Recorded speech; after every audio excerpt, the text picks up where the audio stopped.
Toy Power Podcast is a free podcast made possible by the support of our awesome Patreon sponsors. Head to toypowerpodcast.com and see how you can help.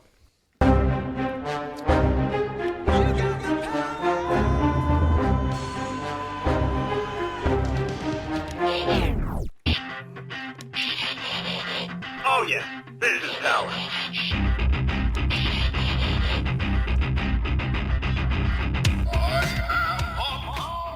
Hello and welcome to Toy Power, the podcast where we talk toys and everything pop culture.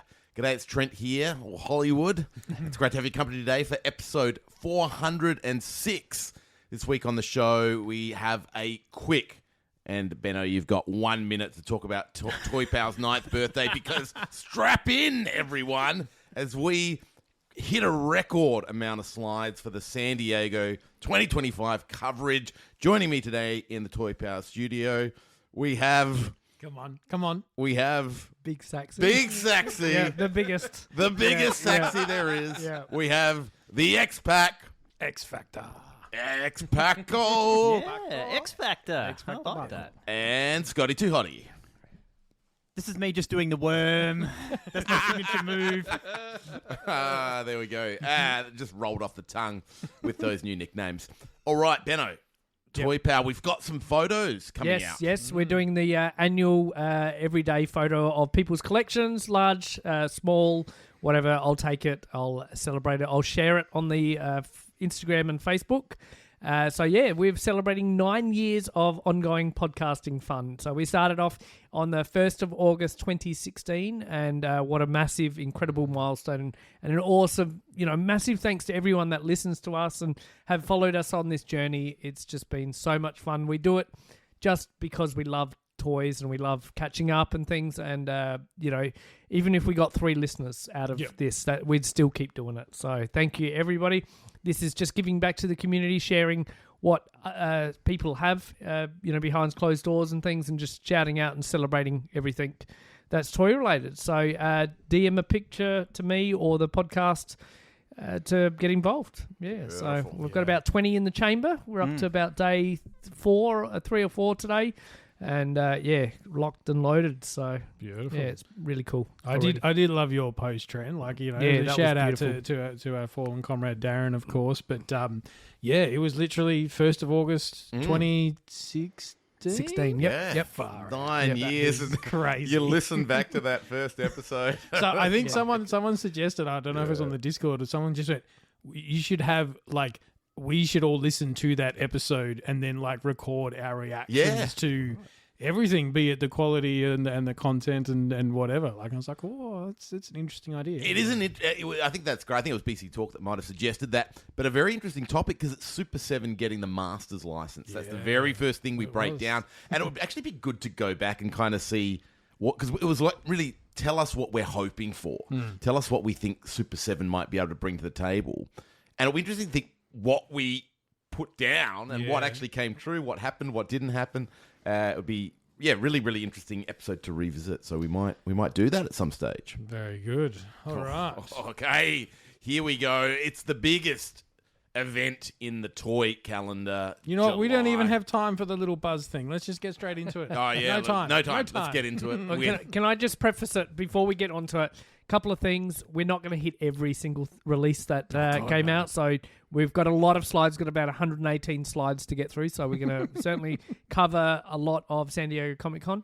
But more or less, I'm just excited that we've got all the releases that we've got. Because with the tariff concerns and things, and that sort of made me reflect that the media just blows any news out of proportion. That the scare factor, they've got their hold on it. Everything's going downhill.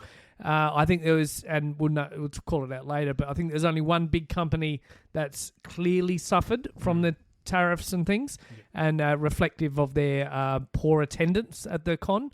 But everybody else was kicking goals. They were showcasing, having a fantastic time.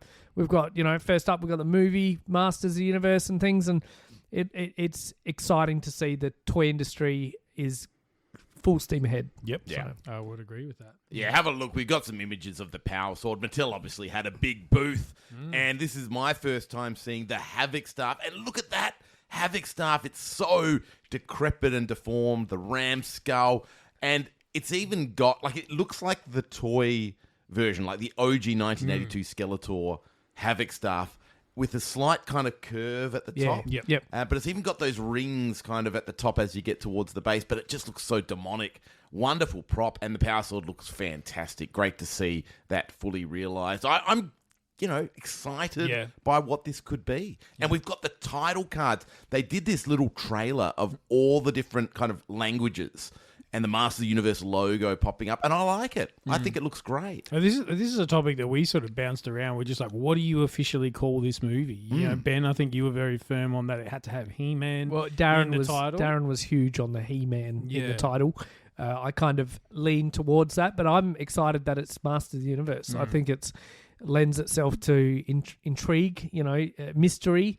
It's going to be exciting. Yeah. There was also some speculation afterwards, and we don't have it on these photos, but the background that the power sword and the Havoc staff were used against, people have now sort of zoomed out on those photos and gone, are we looking at the interior of Castle Grayskull? Like on the, it's this old sort of limestoney type sort of, brickwork behind it, and what seems to be a sort of Snake Mountain in the distance behind the red sort of background for the Havoc staff. So yeah, dropping little hints within the teasers themselves. All right, let's get into it. So we're starting with Masters. Now, for the purposes of this, we've sort of grouped everything by company, because trying to group everything by turtles would mean Scott has to have a 40-minute nap in the middle of the episode. Oh, I will. Trust me. but there's also too many crossovers this year. Oh, we'll get to that. Lots of is the year of crossovers this year, but Origins is redoing Castle Grayskull 2.0. It's basically the same release, but has been sort of redecoed with really heavy shadowing, I guess you'd call it. I believe I heard in some of the interviews it's meant to be closer to like the Alcala kind of artwork in terms of, the shading and stuff that was used on there. Everything in it gets repainted, all the weapons rack and your ladder and all those sorts of things. And even the spaceman, who was a bit of cardboard in the original. So you're essentially getting a figure with it. Has been repainted to be more accurate to the OG. Oh, so that's been previously released, has he? Yeah, he was in a sort of San Diego pack. Right, I that's think, right. Yes, he was. There was that Spirit of Grayskull, Grayskull and a few yes. bits and bobs and the moat monster, or that little grill monster thing. Yes, I remember. Sorry, I forgot about that. So he's getting a re-release. Yep. I think it's great. Sorceress came with the first version. Yes. This one also has the Mark Taylor playmat. Mark, that comes with it. That comes with it. Oh, So right. this is based on that original concept. I think Mark's wife may have been. She designed all the decals and the little cardboard bits, and I think she might have had her hand in this sort of playmat. So you pop Grayskull essentially on top of this piece of cardboard. Really clever addition. I think that's a great look. Golden weapons this time. The weapons rack has golden weapons. And is there any other images of Grayskull? No, that's it. No. But look, I think it's the right time to redo it. Yep. And these nice little flourishes just to change it up enough. It's still, if you didn't get the first one, it's iconic, but it's just got those little bits of extra touch. Yep, elevates it just that little bit. All right, sticking with Origins, we have a first look at Dragstore, because the Horde is superior. He looks like he's got the. I know the original toy had that kind of like engine, obviously, sort of look on the back of it. From this image, we can see here there's obviously like now some exhaust of flame effects coming out of there, or a kind of jetpack style. Jetpack, thank you. I don't know if the wheel in the chest. Well, there's a spins. ripcord that it comes with, so I suspect. Oh yes, you can see. And there's on a little the gap. left. And there's a little hole in his chest that I suspect that ripcord goes into. So I'm going to put my money on operating wheel Functional. feature. Yeah. Which is kind of cool. Yeah, very cool. And then, is this a brand new? I'm popping it. Oh, Whoa! Stinger. Take my money. There he goes. How freaking awesome is Stinger? Well, he's been But- teased, hasn't he? Yeah. In the card back Yeah. artwork, cross-sell. Was it Claudine? Which one was the pincer one from Princess of Power? Scorpia. Scorpia. Yeah. Very, like the male. ancestor version of her type thing. This character is amazing. Like it's got the snake skin type format. Yep. It's got this wicked head that's sort of like people have resembled it to Battle Cat and things. Okay, yeah. It's got Clawful's big pincing hand, and then a scorpion's tail. Yeah. It just looks so cool. It's got a unique shield that we've never seen before, and a 3-pronged sort of fingered hand. And the color scheme that's color scheme is a magic. Yeah. Like They've black, done it well, yellow, haven't they? and red. Chef's kiss. Like, It's like a modulock style hand almost. True. Isn't it? That Yes. 3-claw Yep. sort of hand. Yep. So I think is the theory that you can then take off his large pinching Yes. hand and have two sort of correct. regular hands with. Yeah. Yep. Brilliant. Very cool. Yeah. I, for one, look forward to Fresh's response to Ben throwing away his shut up and take my money on a Hordak figure. Yeah, he's banking all his the things I say, I swear. Now, talk me through this because I I love saw this. the images for this and went, well, someone's having a laugh, isn't it? Like, Well, what is going on here? What happened? So I don't know. We're talking probably a bit over 10 years ago, or somewhere around there, and an art book was released by the Power and the Honor Foundation, and that showed a lot of these, like the evolution of the characters, preliminary design work as the designs evolved into what we know are the characters. And so there's all sorts of sort of wacky first shots at what Hordak was maybe going to look like. And Grizzlaw was like a woolly mammoth style of character. And so within the Origins subline, there's almost this sketchbook series, right, that they're doing. And they come on a slightly different packaging.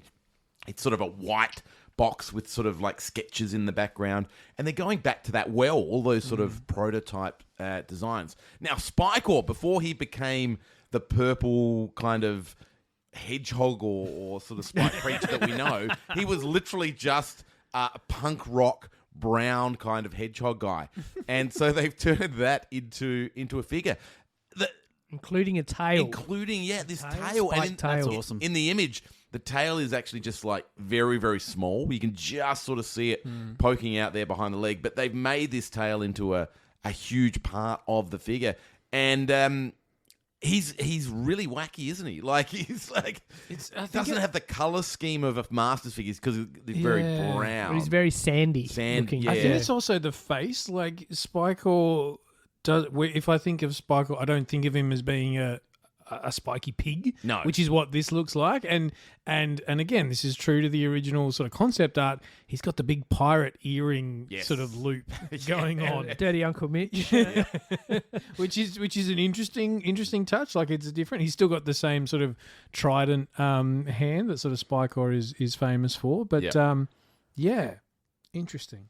I like again. Sorry, Scott. I like the colors. The colors, really appropriate for the overall character in that sandy look. Yep. I think some of the other characters that we've seen previously, like Cyclone, for instance, with this orange and silver look, it just doesn't gel for me. I much prefer. Is that another one? Let's. He's been released before. Okay. But So Cyclone's only recent, and then obviously the Hordak and Grizzlaw with the sort of mammoth tusks and things, and Hordak's very almost civilian-like with the claw arm and things like that.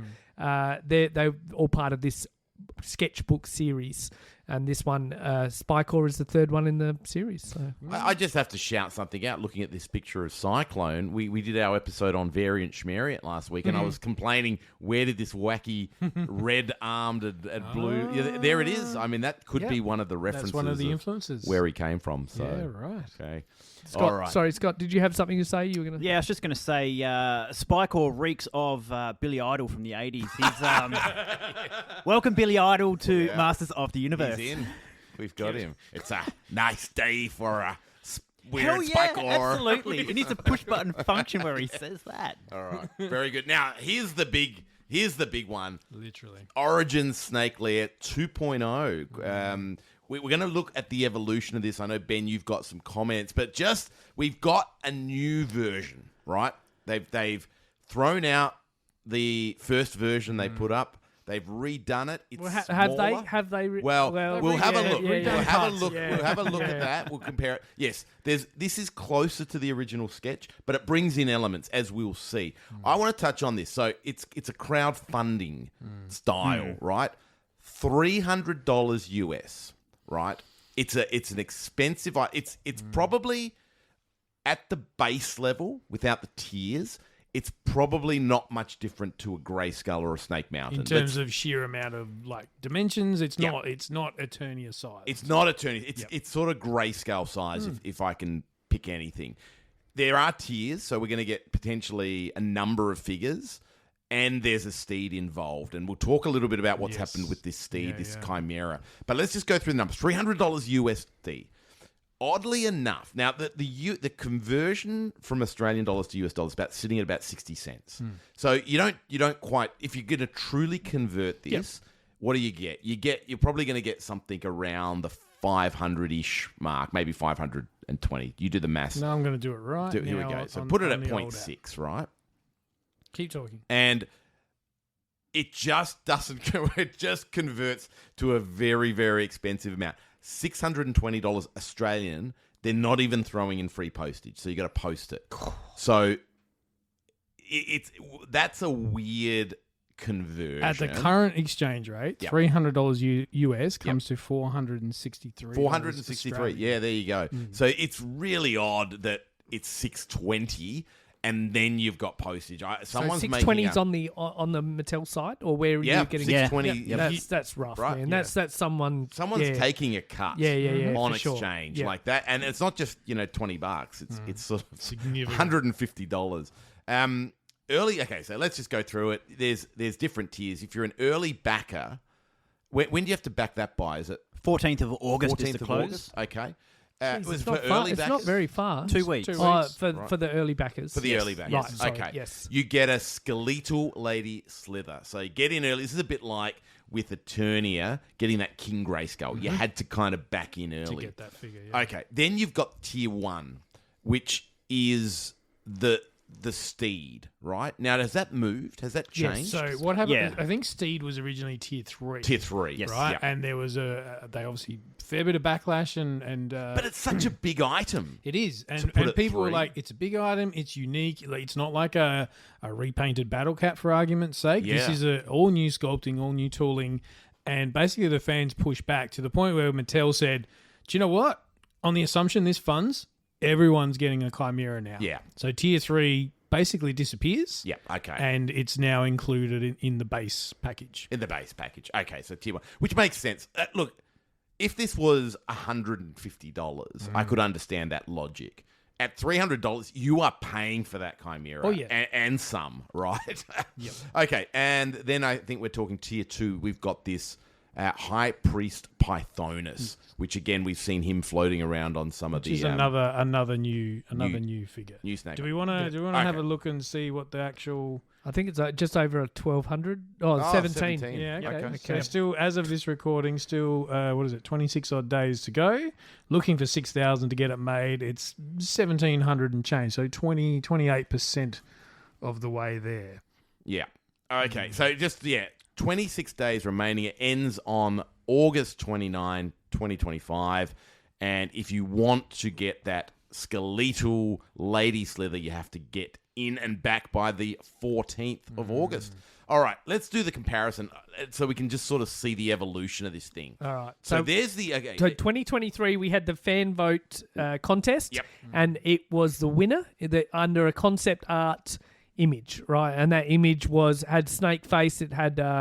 what's her name? Lady Slither. Medusa character. Had like a archway and snakes falling down, and then a dungeon and stuff like that. They always showcased that snake python head that you saw on the card arts and things, and then it had that trap, like very Egyptian spiked cage thing that people go in and you close it and it's spiked and things on the side. Iron Maiden. Yeah, I think that's right. Yes. And then San Diego Comic-Con this time last year, 2024, we got the Eternia-sized concept play set design with, it multiple folding areas. It was absolutely enormous. It had this concept art snake machine thing that slithered along that was part of concept art from the Power and Honor thing. And it was just enormous. Like it had the big snake head tower that wasn't part of the original concept image. And then this center tower thing that went up and it had a big gun tower and things. But it was huge. It was like 3 units wide and then a center bit that folded around. Mm-hmm. So then this year we got the 2025 design and essentially just cut the right hand side off. Like you compare those two designs and all they've done is cut the right hand side off and maybe a snake. They've sort of reworked the entire thing, right? The central snake face has changed to be closer to what the original sketch was. Yeah, I don't think it's as pronounced. Correct. Yeah, but I agree with you. They have basically cut a third of that 2024 version off. They've added the handle. Yeah, the handle thing at the top. That gun tower that was at the top has now sort of been on the side there. But the snake head's still there. Yeah, they've kind of, look, I didn't really like the left-hand side of the original artwork. It just looked like there's a big staircase and they've just stuffed faces on the wall. I don't think that's very Snake Mountain. Yeah, it is a bit. Yeah. I just think it's a bit generic in my personal opinion. I think what they've ended up with, incorporating battle bones, the skull of a battle bones. There's like a little dungeon with a grate. They've kept sort of the snake head, which I think is cool. It's like a periscope, and they've got that little edge. It seemed more like a playset to me. So I think this is the best version, all things considered. That was too big, and I just didn't like it. I didn't like this mechanical thing they've added to it. So we mentioned the price. Like, you look at those two things, the amount of R&D work that's gone into each of them. They're recouping all of this because they've redesigned this thing twice now. Yeah, and I would argue that's why the price is what it is, because they've done the maths, and at 6,000 units, that's the price we need to hit to pay the guys who did the work, essentially. Yeah, look at that first San Diego 2024 concept. Looks pretty finished, right? Like, there's a lot of work in that. Yeah, right. All right. When I first looked at this, I saw two different things. I saw someone had taken a Grey Skull set and a Snake Mountain set, broken them in half, and then pushed 2 of the halves together. That's the first thing I saw when these images came up. Fair. And I still see it looking at it now. The handle in particular stands out. It's like, cool, that's the Castle Grayskull side of things, and the snake is the other side from Snake Mountain. Yeah. There's a lot of trying to influence familiarity in these in this playset. I think so. To harken back to that vintage vibe. Is the idea with that snake head on the left? Is there like guns that sort of come out of it, and it's like a pop up turret thing as well? Yeah. That's a cool play feature. I rate that. Okay, there's the Chimera. The Chimera is really weird to me. I love it. It's like it's very much like one of these Remco style things. Daggers and Dragons, I think they're called. Yeah, right. I wonder if it's a homage to something it's a horse, and then there are 2-headed dragons. I've got quite a few in my collection, and the fact that there's a 2-headed snake, I think, is pretty neat. The High Priest Pothonus we've seen everywhere. Yeah. He's on all the art. Even recently you got the that chick, and Shirella. She has him on the box art. Yeah, right. And Lady Slither in her decrepit bone form. Yeah. Dead form is... This is not the same as the other Lady Slither. No, because this is a skeletal version. Yeah, really. This is a bone version. So you see her bones and things, and she's got a skull face. Yeah. So... Yeah, like look, I think it's good that they've gone back and added like the new figure, the High Priest. You could sort of, I'm assuming there's lots of people that want that, but at tier 3 to go like the Beast, which is like totally wacky, totally new and stuff. I think it's a smart move. I think it's. I feel like it was a reaction, perhaps more so to the price point than it was people missing out on the Chimera, and this is Mattel's way of sweetening the pot, as it were, to help it get it across the line. So, who's in for this? Well, I can tell you, Chris Canini's in. He's placed his order this morning. It was really interesting, actually, being on the group chat with Chris and just watching the thought process, because it was very much when Scotty put it up there when it first dropped, Scotty was like, who's in? And Chris is like, I'm in, baby. And I sort of said, yeah, I'm in, but let me just check the price. Yep. And I looked at the price, I went, $620. That's not right. Yeah. There's something wrong here. So I wrote back going, not happy with the price. Yeah. And then I think Chris was like, yeah, oh gee, yeah, that price is not that's not right. Yeah, I think I'm out. And then today he's like, I'm back in. I don't want it to go, and I missed out, and I've got to chase it later on. And this is the thing. And if you're going to go in, you're going to go in before to get that Lady Slither, right? Mm-hmm. This is the call you make. And I think, I agree. Pythonus, get him, don't get him. It's not a deal breaker. You want that steed. See, I wouldn't have been happy going in. It's a really tough one because you go early backer, but if I don't get the steed, I'm not going to want it. Yeah. So I think that was a very, very smart move by Mattel to change it. But he went. Now, what are you thinking, Scotty? I can tell you right now, my status is that it's sitting in my cart. Oh, right. My finger is hovering over the button. Honestly, I'm going to buy it. I will. I don't know. Who am I kidding? Let's be serious. Shut up and take my money. There it is. That's what Mattel are doing. I'm not in on this at the moment. Oh. It's just too expensive. Yeah. But I'll probably crack. You're going to do the Canidi. I'm going to do a Canidi. You watch. Coming for you.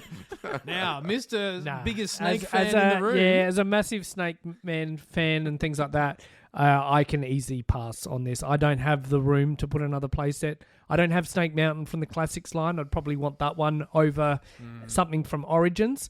As much as I am excited to see a Snake lair being produced in any way, shape or forms, I don't physically have the room for it. So I'm going to pass. But I'd love to get a Chimera by itself, but I know that's potentially not going to happen. I'd love to get Lady Slither. I'd love to get High Priest Pythonus, but I know without buying the playset, they will be $600 alone to get any of those three characters. You got it. It's So a trick, isn't it? Yeah, that's what I was wondering. Like this being, like Eternia has and your Grayskulls and that they have that nostalgia draw to them. 5 years from now, are you going to be, if you were to change your mind, Scotty, and sell it, do you think you're going to get your money back? I think there's enough Masters collectors out there in the market now that it'll hold its value at minimum. Value. Yeah. Is it going to go up 100% in value? Don't know. Don't care. But you'll be able to get your money back on it. Yep. Origins have hurt the value of vintage toys, and until Origins finishes, vintage toys will continue to take Vintage it. Masters toys you're talking? Yep. We'll take it. They've taken a real dive in popularity and value. Well, and, it removes that crazy need. Like Frank's a perfect example. He might have, without Origins, he might be searching for a Ninja and paying $500 for a loose Ninja. Now you just go, I've got him. I'm happy. I don't need it. Yep. So you're not chasing it. Yep. And I think that's what's impacting the price. Yeah. All right, moving on to the She-Ra and Swiftwind 2-pack gift set for the 40th anniversary of She-Ra.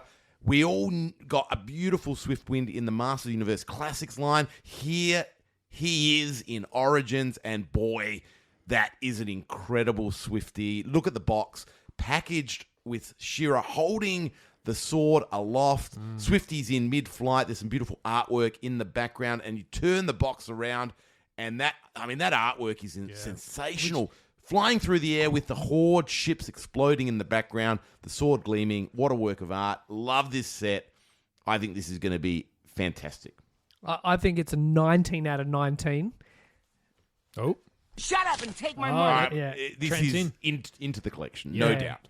I think this is absolutely amazing and almost worthy just to keep on card. Yeah. It looks so That's beautiful. exactly what I was going to say. You almost want to buy two because you want to have one facing the front and one with the back facing because both with open. Both are stunning. Right. And I love how colourful and poppy the vibrant They've is. got the colours right. Yeah. Just a quick note here on the wing. Something that the Classics version didn't have, mid-wing articulation. So you can kind of not only get it flapping, but you can pivot in a bit. Folding in, which is a nice touch. Because I think this didn't drop till like late in the con, and people were like, "It's the 40th anniversary of She-Ra, guys. What's going on?" So they held it off to make people wait, which was pretty smart. So. All right, still on Origins, but kind of not. We're looking at the still with Mattel Origins. This is the 2000X line, and I believe Pixel Dan was very excited talking to the Mattel team about this. And this was dubbed a spiritual successor to the filmation or the cartoon line that currently exists within Origins. Yeah. And it was an interesting point because these are kind of their own scale. They're not Masterverse. They're not your true sort of 6-inch Marvel Legends size, but they're not Origins proportions and reuse and retooling and stuff. They're somewhere in between. Yeah. In between it all. I think I get the impression they're a little bit. So if you go back to true Origins, the first action figure Origins were slightly smaller than the cartoon style figures that we got. Yep. They just tweaked bits to make them look a little bit more slender, a little bit more akin to the cartoon. And this is that same kind of tweaking that they've done. The proportions, like you say, for the cartoon are very different. These physiques are a lot more sort of slender. So that, again, they've just increased it by that, another half inch. So I think these are almost kind of 6-inch figures without being kind of that Masterverse style, right? So, I think you just call it 2000X cartoon line. Well, they're very heavily, obviously influenced by the animation. Anyone who watched that show will know exactly what you're looking at. We've got some images here. First three, just sort of randomly picked: Roboto, Ram Man, and Stratos, and that's three very different. I'm not sure there's any parts reuse amongst these three at all. Roboto, the big images we've got here, doesn't have anything in the chest, but apparently, talking to the designers, they said, "Look, this is a prototype essentially, and we'll have sort of a geared mechanism, much like the original toy." I love Ram Man. I think he looks awesome. When you compare that original toy and what you saw in Filmation and stuff, this one you go, he's not a joke character anymore, guys. Like he means business.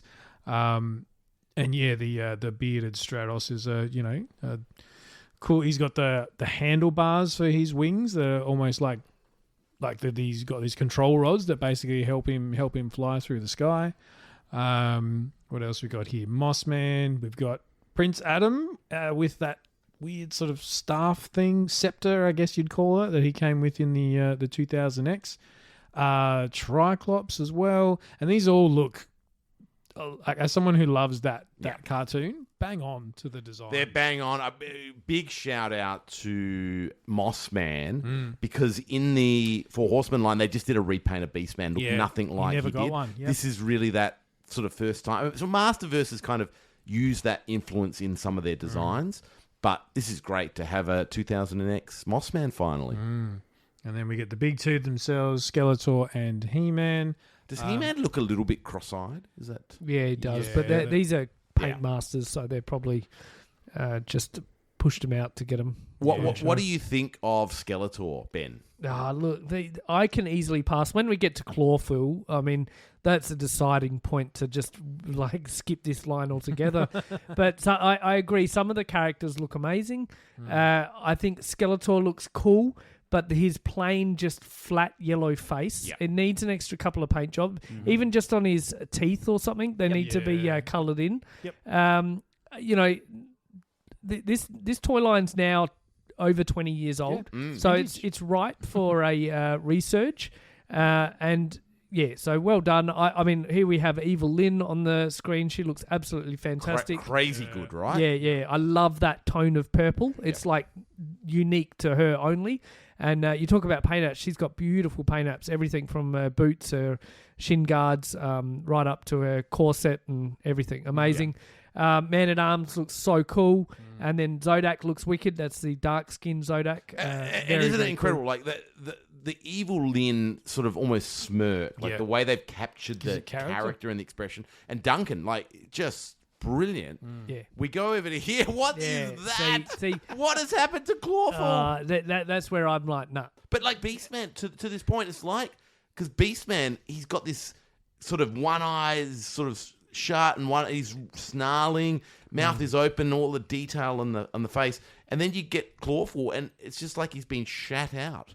I don't know what's happened to his face. There's just nothing. There's no no expression character on that expression face. in it. It's really it's weird. You'd want to hope there's an alternate head that comes with that because, like, What's his grin? Like he looks like an absolute buffoon. Like, well, that is accurate in the show. he is a But bit of a buffoon character, but he looks the big- cooler than that, I reckon. He does, I don't think yeah. they've translated him very well. Yeah, I feel like there's some paint apps missing, like from these. The eyebrows maybe or something. Yeah, or his head, but even his chest armor is it's all red. It all looks a bit plain and a bit dopey. He's also going to suffer because he's got that big torso and that big clawed hand, and his itty bitty ankles. Like that one is just crying to fall over on your shelf and cause some chaos. You can put a Zoidberg head on him and improve him. Mate, for sure. Yeah, he can do surgery on all the other figures. But I like. Look, I mean, yeah. With the exception of some of these, I think they've got the right look. Like if you that Beastman is great, that Evil Lyn is great, Man at Arms is great.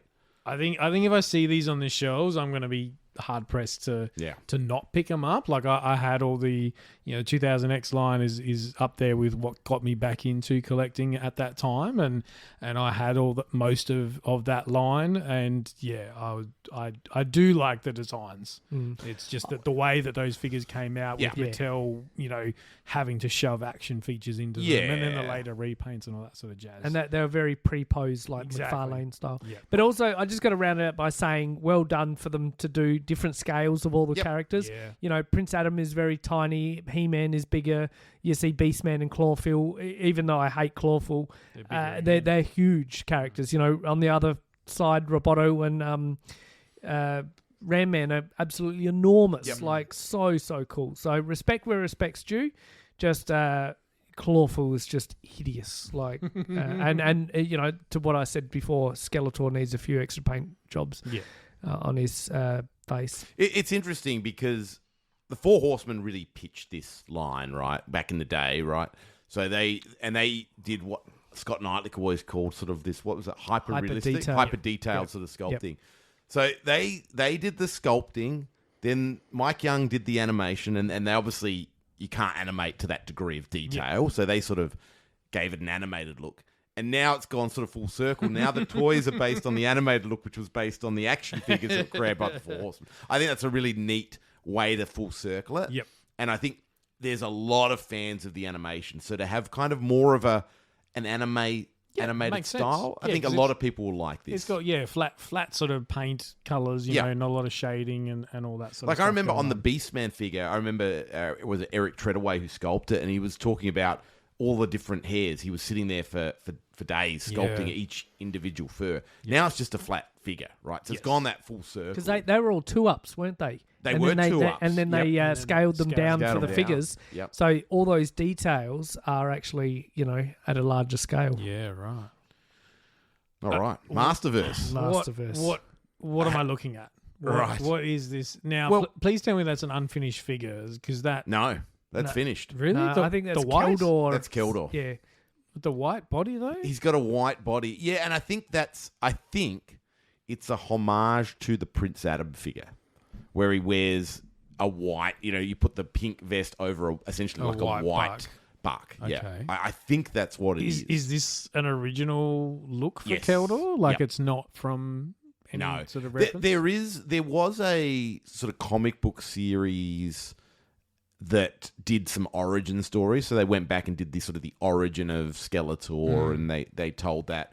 And there is a sort of a shot on one of the covers that sort of resembles that face where it's sort of half melting. I love the head sculpt. Yeah. I think that's amazing, right? Like it's an asymmetrical head sculpt, which is always a big win. He's just been hit by the acid or whatever it is that starts to disfigure him and turn him into Skeletor. I think it's great. But I saw the white and I'm like, oh, they just haven't painted the torso. Yeah. There's something missing there. It is an odd choice. It does sort of look incomplete.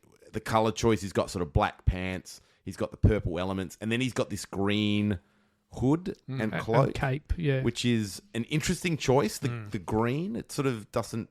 I mean, I guess it's trying to lean into the Keldor side of it, maybe a little bit more, but it is a little bit strange. But I love it. It comes with an alternate non-melted Keldor face, so that's sort of that blue skin Gar face with the black hair and the goatee. But the what, one, sorry? the Goatee. Very good. Thank you. But the one I love, I think this is fantastic, is the Anti-Eternia He-Man. Oh, I love this. I put this one up for me. Shut up and take my money. Now, you can talk us through this, Ben, but there's some beautiful artwork going around. I know there's even a play set, I think a fan-created play set. with a Angel box Skull, art. is And it? it's got, it's got the equivalent of Grayskull, which is this sort of white tower with this angel head, flowing hair kind of going upwards. Yeah. But then it's got this demonic kind of jaw that opens up into the mouth. And they've recreated that image in both the shield and the helmet. I think that's a really cool incorporation of such a beautiful design. Castle Hellskull. Hellskull, that's Yeah. right. That's what wow. it is, yeah. Okay. I love this. This is, if I can find this easily at retail, this is going straight into my classics line. I know I've already got an Anti-Eternia He-Man, but this one's just got those embellishments like the shield, like the head sculpt. The sword looks very unique. It's got more details, like it's got a bit of a flame effect and things. His belt's got extra details and things where the hair's sort of coming down on his loincloth. And then you can switch out the hair to a more regular version of He-Man, the more, bowl cut. And then to top things off, the piece de la resistance, he comes with a New Adventures sword in the Anti-Eternia red and black style. It's just phenomenal. And that grin, the red eyes and the, seething teeth, the snarling look on the face is it's just beautiful. What a fantastic figure and so well done.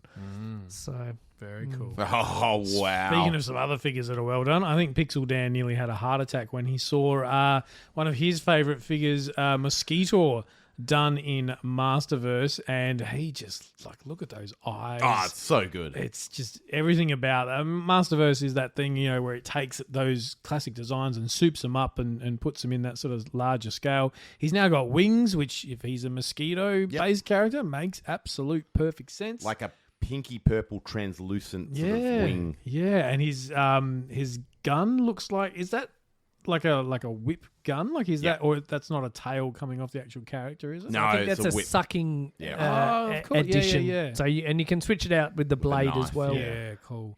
Apparently, I did see later that that chest plate is actually it comes with swappable parts. So that was just like the prototype, if you will. You can then swap that, and there's no actual liquid in there, unfortunately, and that's just different toy standards of the day. But you can get one that is just all red, or another one that's kind of like the oozing, sort of dripping down type stuff. Oh, and Trent, Shut up and take my Trent's money. in for this guy. I'm going to be hunting this guy. I'm a massive Mosquito fan. Actually, we did. We had our episode, Frank, air on cards and collectibles. Yes. And I showcased, I think he picked 3 toys that I showcased from my collection, and Mosquito was one of them. So I'm going to find that very hard-pressed to pass up. I love as well the fact he's almost like wearing a helmet, and he's got these sort of clear plastic kind of dome Goggles over the eyes, which is really cool.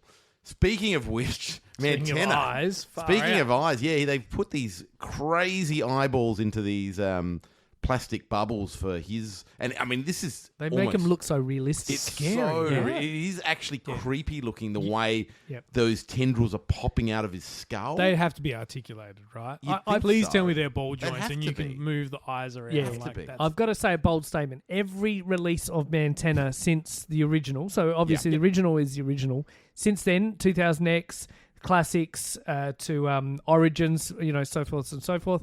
Every single one has outdone the previous one in some way, it's a shape, or good form. shout. Yep. Because this is off the charts. They're amazing. Has he got VAC metal on his chest as well? Yeah, it Or- looks like he's got a bit of vac metal. Yeah, And and, his- his belt. Yeah, he's got the 4 legs as well, and the back 2 sort of facing the other way, which I think is a nice touch. But his gun Eye gun. is like an eye gun. Eye gun. Yeah.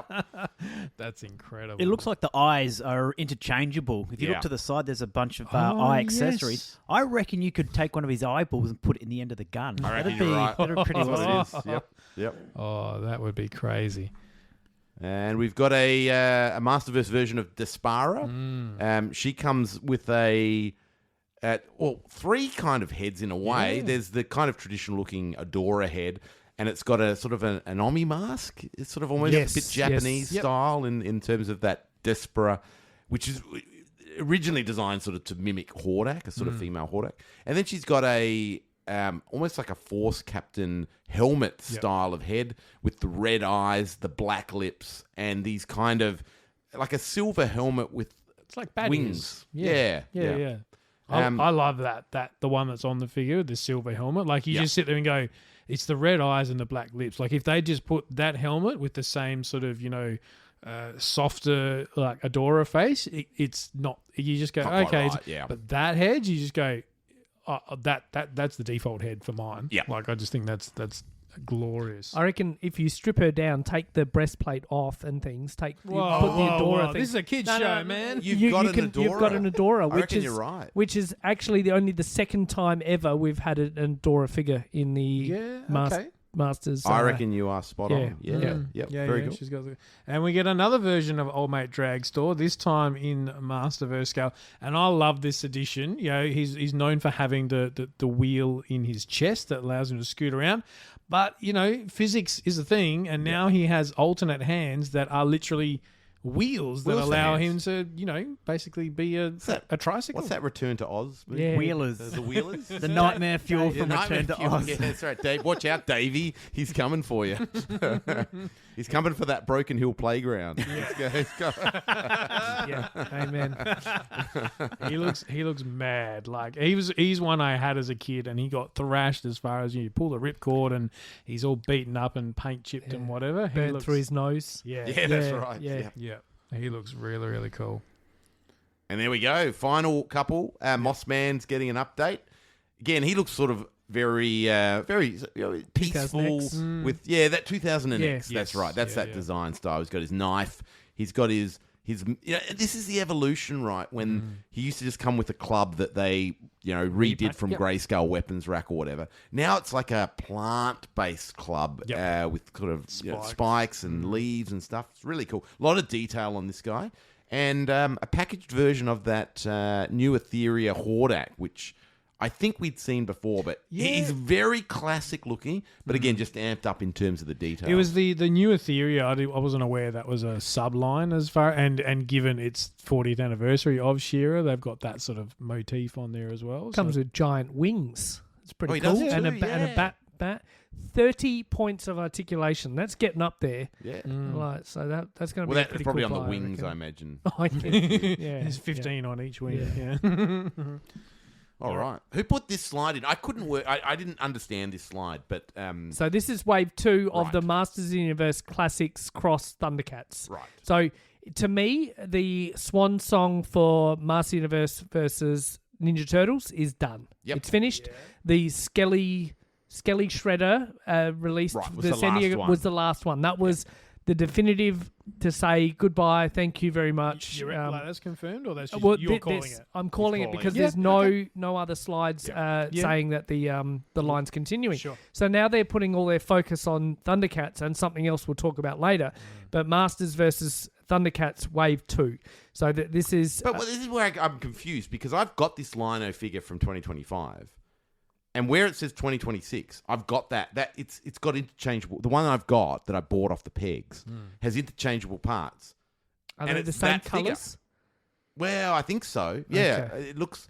That's what I couldn't work out. Why does it say 2026 under there? Anyway, this one's got yellow motifs on the one of the arms, very Eternian looking. The boots are shield. different. The loincloth's different. Yeah. Yeah, but, so- but this is my point. Like, you get that Lino on the left, which is the classic Yes. version. Yes. And he comes with all the different armor, right, to make that one on the right. So he's got the... Oh, really? Yep, he's got a belt with a loincloth, he's got interchangeable boots, and he's got this... He's got, like, Eternia's lion on Yeah, his shoulder, on the pauldron, and he's got this...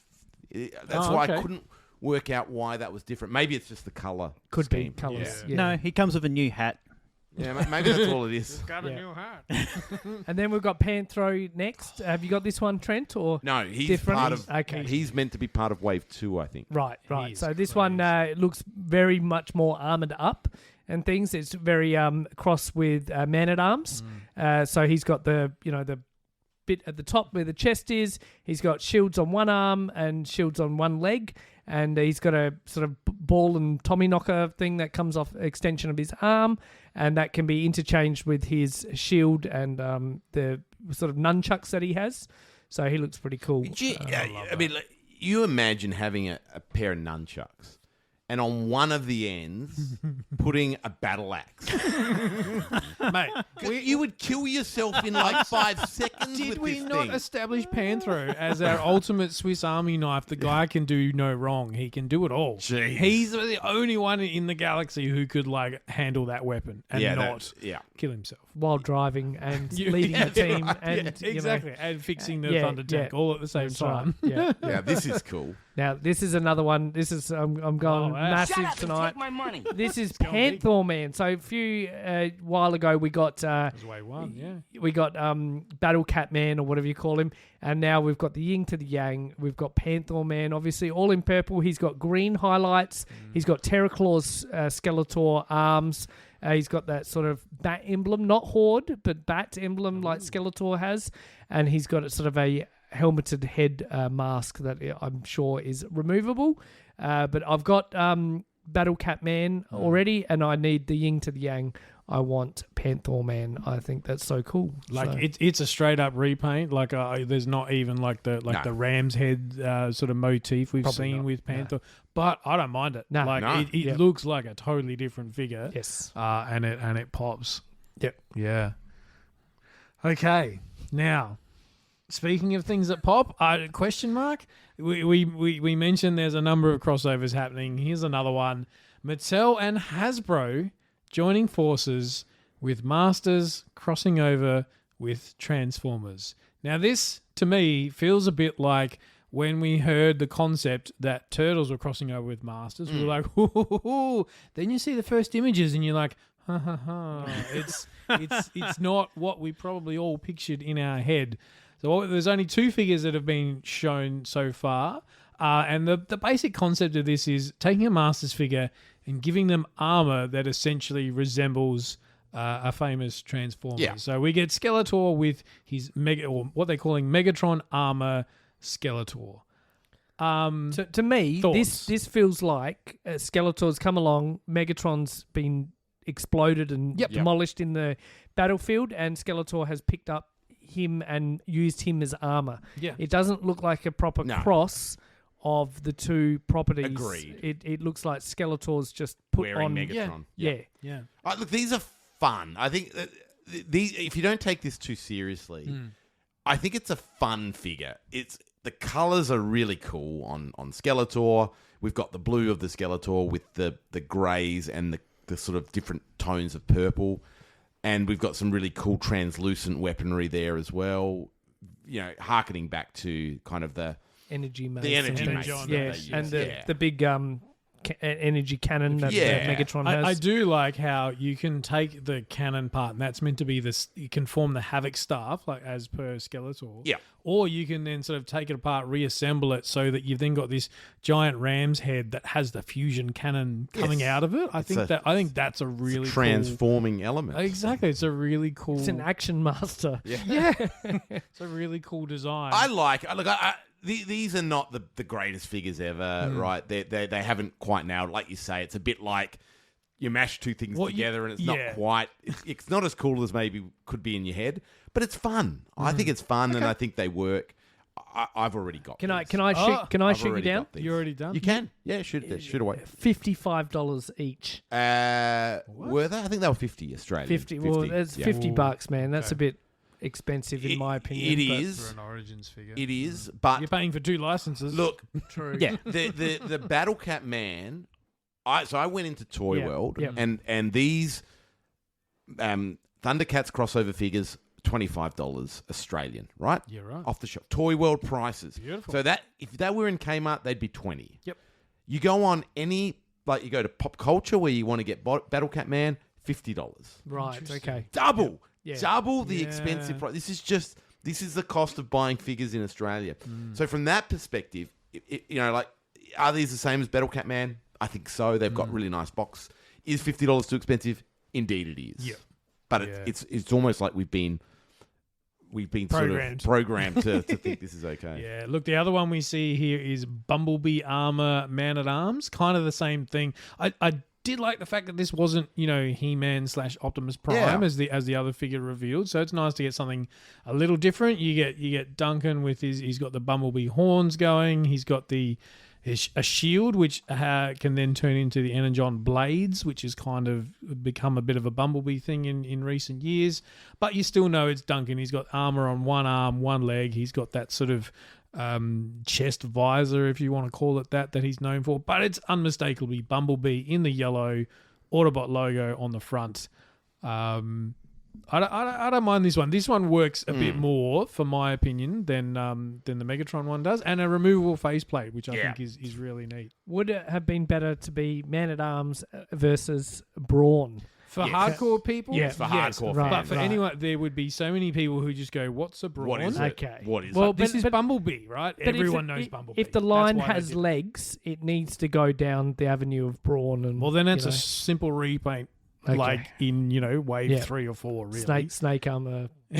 yeah, snake armor, Yeah, Brawn, yeah. whatever. Machine Wars Yeah. or something. I did really like the box art on these guys. Like, this is what we're looking at. This is the back the of box the art box. makes them look way better than the toys do. And then they also come with a comic that is, by the Energon of By the Grayskull. Energon of So it'd be interesting to see how that all pans out. The Hasbro guys were particularly excited to shout it out, as well as the Mattel crew. Yeah, so I think it's amazing that you've got these two arguably the two biggest toy companies taking their two of their most famous properties and saying, "All right, let's play in the shared sandpit." So, And to take a bit of a line out of Pixel Dan's playbook is he then asked the Hasbro guys, well, can we get some Master Universe toys, vehicles as Transformers? Oh, Like, wow. Can we get a Yeah. land shark? right, You what know, they've can done we with get a G.I. battle Joe ram? and Yeah. Transformers, Yeah. same thing. Masters How vehicles good are would so that be? iconic. Yeah. You get Bashosaurus. That's one of the Dinobots, right? Yeah. That'd be so cool. So there's so many things you could do with Yeah. that. So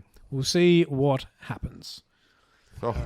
Pivoting to a new company now, we've got Jada Toys. And shout out to Chris Fresh. We have a Frosty the Snowman and his little bunny rabbit friend. This looks absolutely sensational, very Christmas theme, but I love the box. It's like a retro rear I had that projection TV. Yeah. Like I think everyone had it, the TV, It's and got you, physical buttons and on it. you were the remote, Yeah. of the family for a little while. This Frosty the Snowman, fantastic. Comes with his broom, comes with his pipe, his big top hat, a couple of different heads, a very... the real snowman before he's magically correct, Yes. yeah. And animated. comes with the scarf as well. He's got a pipe. Yes, he does. I love it when you put a pipe in an action figure. It's fantastic. Tobacco. Very good. Different times. Yabba dabba doo. Yeah, we got the Hey, Barney. Flintstones, Barney What's up, Fred? and Fred. Yeah, and they come with little cereal boxes as well, with their cereal as well. That looks very unhygienic and unhealthy, but that's okay. We've got Fruity Pebbles and Cocoa Pebbles. So Can you imagine having a cereal box that comes up to your chest as Yeah. far as the scale? yeah, That yeah. looks My amazing. kids would still diabetes eat it waiting to happen. in less than a week. So yeah. Mega Man. What have we got here? We've got Mega Man Unmasked, which is new. Oh, right, And in yes. alternative colours, that lighter blue. I don't know the official name. We've got Bomb Man, who's the one in yellow holding the bomb up on his shoulder. He's got a bit of a duck bills type head. He looks awesome. His persona looks fantastic. Guts Man, I believe, is the red one in the middle. He's very robotic looking, huge shoulders and a big red, light on his chest. And then Rush is the dog, and Rush is the sidekick for Mega Man, and incredibly important to the Mega Man franchise, and was a later release, put on the stands after the initial, con had started. And then you've got the San Diego Comic-Con, you've got the little characters, the Bob-omb characters that all are planted around the scene. So I know Looks like there's a 6-pack if you look on the correct. shelf Yeah, below. that was the San Diego Comic-Con okay. exclusive. Cool. Chris Canini's mad into this, so he brought them around last time he was on our episode. So he's all in on this line, so it's cool. Yeah, cool. Yeah, fun. They're very fun. very faithful to Yeah. the animation Yep. of the game. Yep.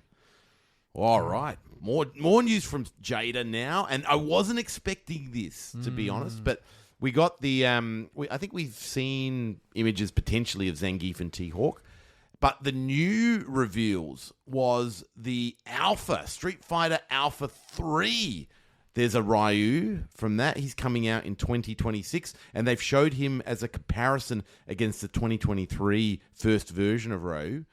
Very small, much more slender. Yeah. Totally different. Yeah. Total new sculpt and everything, which I believe is kind of in tune with the animation of Alpha 3. They sort of shrunk everything down from these big bombastic sort of muscles and stuff.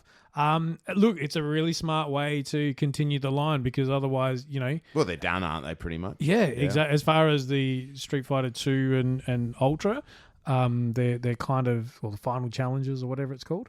They kind of completed that line. So you go, well, it's obviously making money for them. So where do you go? Then they can go into Street Fighter 4 and 5 Exactly. and 6. And, Yeah, but I like what they've all done that is sort of they've stuff. rounded it out. Yeah, I think brilliant. that's smart. Brilliant. Yeah. And then we're getting and the Chun-Li from Alpha. Yep. That was a nice little pop-up they put in at the end. She looks fantastic. Yeah. And then the Player 2 version of Cammy also popped up towards the end as well. and Charlie up the top there. Charlie, Oh, there's yes. Charlie Yep. from Alpha. Yeah. So That's they're cool. already a couple of figures into I like that. into Alpha. So they're And Zangief, E Honda. I can't remember if we've seen E Honda, but gosh, he is a wide boy. Yeah. He's a big boy. And I just, I love, because Sorta never got to these characters. That's right. And I just, I'm starting to get, FOMO. remorse that I didn't jump on because this is, it's hindsight. You just don't know if these lines are Is it going to gonna absolutely last? finish. Yep. Fresh is amazing in the sense that I'm just going to get the core 8 characters or 10 characters Okay. and things. But to see this line go as far as it has, there'd be a lot of collectors out there that would be like, I don't need Alpha. I'm just going to finish with Balrog, Zangief, all those kind of characters, T-Hawk, and that's it. And That's all I need. I just need then the Player 2 variations and then the third variation. Yeah. I'm going to stop there. And then Well, the that's beat up versions. that's where you get all the fire effects and Yeah, stuff. I know. So they know how to suck you in. Oh, man. Yeah. So anyway, Very, very cool. all right. Well, it looks like the Invincible wave of figures have found a new home. They were under the banner of Diamond Select Toys, who 4 weeks ago sort of finally sort of got dissolved and shelved and shuttered. And I was concerned we weren't going to see any more of these awesome figures, but lo and behold, here we are. And it looks like Jada has picked up these guys, and we've got 3 figures in their first wave. We get Conquest, which What a hell of a figure. what a hell of a character. Yeah, Holy yeah. moly. If you've seen the TV show, Yeah. if you've read the comic book and see what this guy does, you will not, Yeah. you can't wait to get your hands on him. The main man himself, Invincible, he's back. Halfway through the show, halfway through the comic book, he needs a bit of a revamp of his image. So he gets a new costume, new colours and a new feel. That's what we get here. So this is sort of that dark blue, that black sort of an ensemble lycra outfit that he starts to don. And then, of course, the most annoying character in the entire show, the snarf of the line. Oliver turns up. This is Omni-Man's son when he sort of disappears to a galaxy far, far away. And sort of, what happens if we take Viltrumite blood and mix it with the local insect population? Oliver, of course, is what you get as a result. His redeeming factor is he says a lot of things that the reader thinks. Well, what if he was, evil or non-caring and things? What would one think and how would one do? And he's very like, well, I'm just going to kill all the bad. Like he's got the Batman mentality. I'm just going to kill them, and then they will never be a problem before. And Invincible's like, no, we can't kill them. We can't, so the sense of that reader is great. I've finally collected all 3 of the compendiums now, and Nice. I'm going to get the universe and finish out that comic run. So, yeah, such an amazing series. You down for these, Scott? I've purchased everything so far. If these scale to the same size, that's the most important thing for me. They've got to scale to what Diamond Select did. If they do, bang, I'm in. I'm easy to keep collecting them. Yep. Beautiful. But they're 3 new light characters that aren't part of the Diamond Select. They weren't Yep. done in Yep. Diamond. Yeah. All right, Nacelle. Brian Volk Weiss was at the con. I think it was his first time with a big booth that wasn't near the toilets, from what I heard. What an intro. Yeah, well, that's how he introed his segment with Pixel Dan. Now, Power Lords. This was something the Four Horsemen dabbled with very, very early on when they were looking at licenses and IP. It is back under the Nacelle banner, and we have Adam/Lord Power and Arcus. And geez, Arcus is a monster. I think Brian was saying that this is their biggest figure that they've done to date. Okay. So I know they do have some sectors coming. Maybe some sector beasts coming. Maybe that's slightly different. But this is really cool. The gimmick with Power Lords was that with Adam or Power, Lord Power, he'd spin around and there'd be like, I guess on the back, there'd be another version of him. So there'd be the kind of humanoid version. You'd spin him around, and then the sort of the more alien version. But they've done this with kind of interchangeable parts rather than the spinning feature, which I think is the right way to go. It's a bit weird when you sort of look at him from the side. He's got a second head at the back there. But that's cool. Good on him for getting that license. The Four Horsemen tried it famously many moons ago, and they couldn't get it off the ground, and here they are. Yeah, go Nacelle. All right, Sectors Wave 2. So a little bit disappointing that they didn't go with their original run of General Spidrax and the, I can't remember his name now, the green insectoid character that was unreleased Wave 2. Oh, yeah, that's right. What's Waspbacks. No, they've deviated. They've deviated. So they're not coming?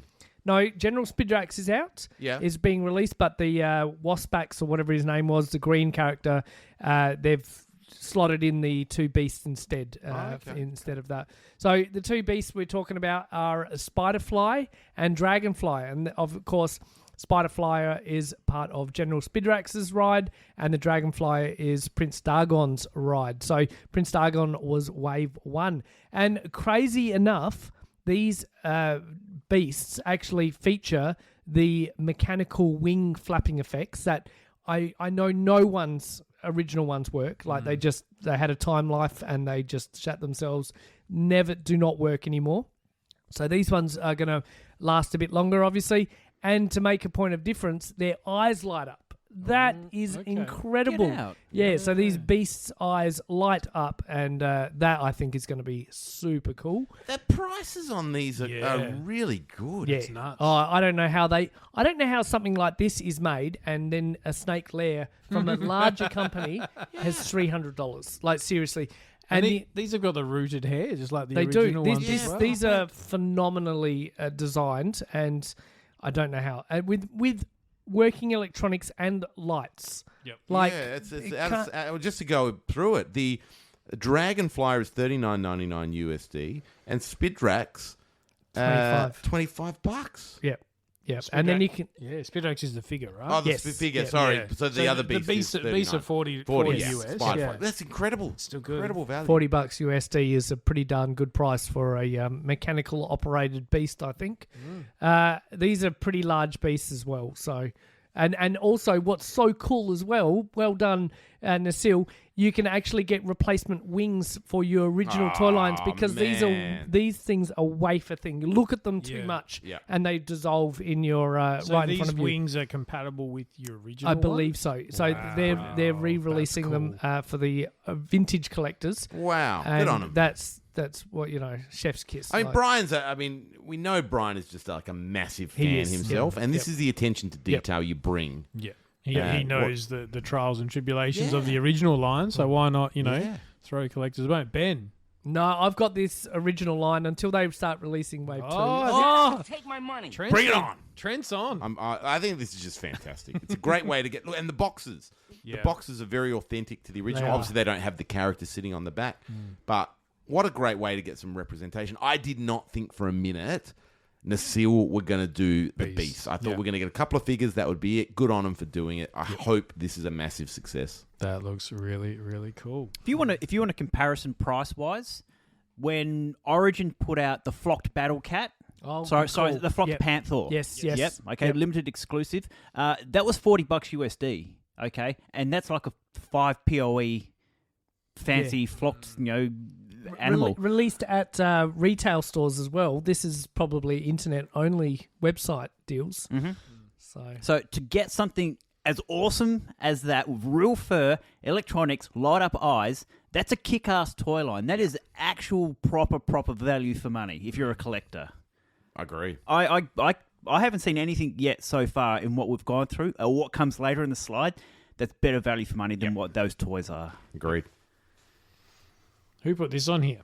So this is the Four Horsemen Studios. They're releasing a role-playing game, very D&D, very Hero Quest looking thing with painted characters and whatever else. It's pretty full on, like it's pretty deep, and you get the Paladin Heretic, the heroic character, and he's interchangeable, so you can create either the mythic cleric or the paladin knight. Oh, so it's the same figure, with parts to Correct. make him look two very different looks. Yes. So Yeah, cool. each board game or whatever they're calling it, you get this figure as an exclusive, and apparently this scale figure will play into the game in some way, shape, or form, even with your 1-inch little die-cast characters. So this is a physical game, not a digital game. Okay, I thought it was a computer game. No, okay. I believe it's all Like a like tabletop. D&D type scenario.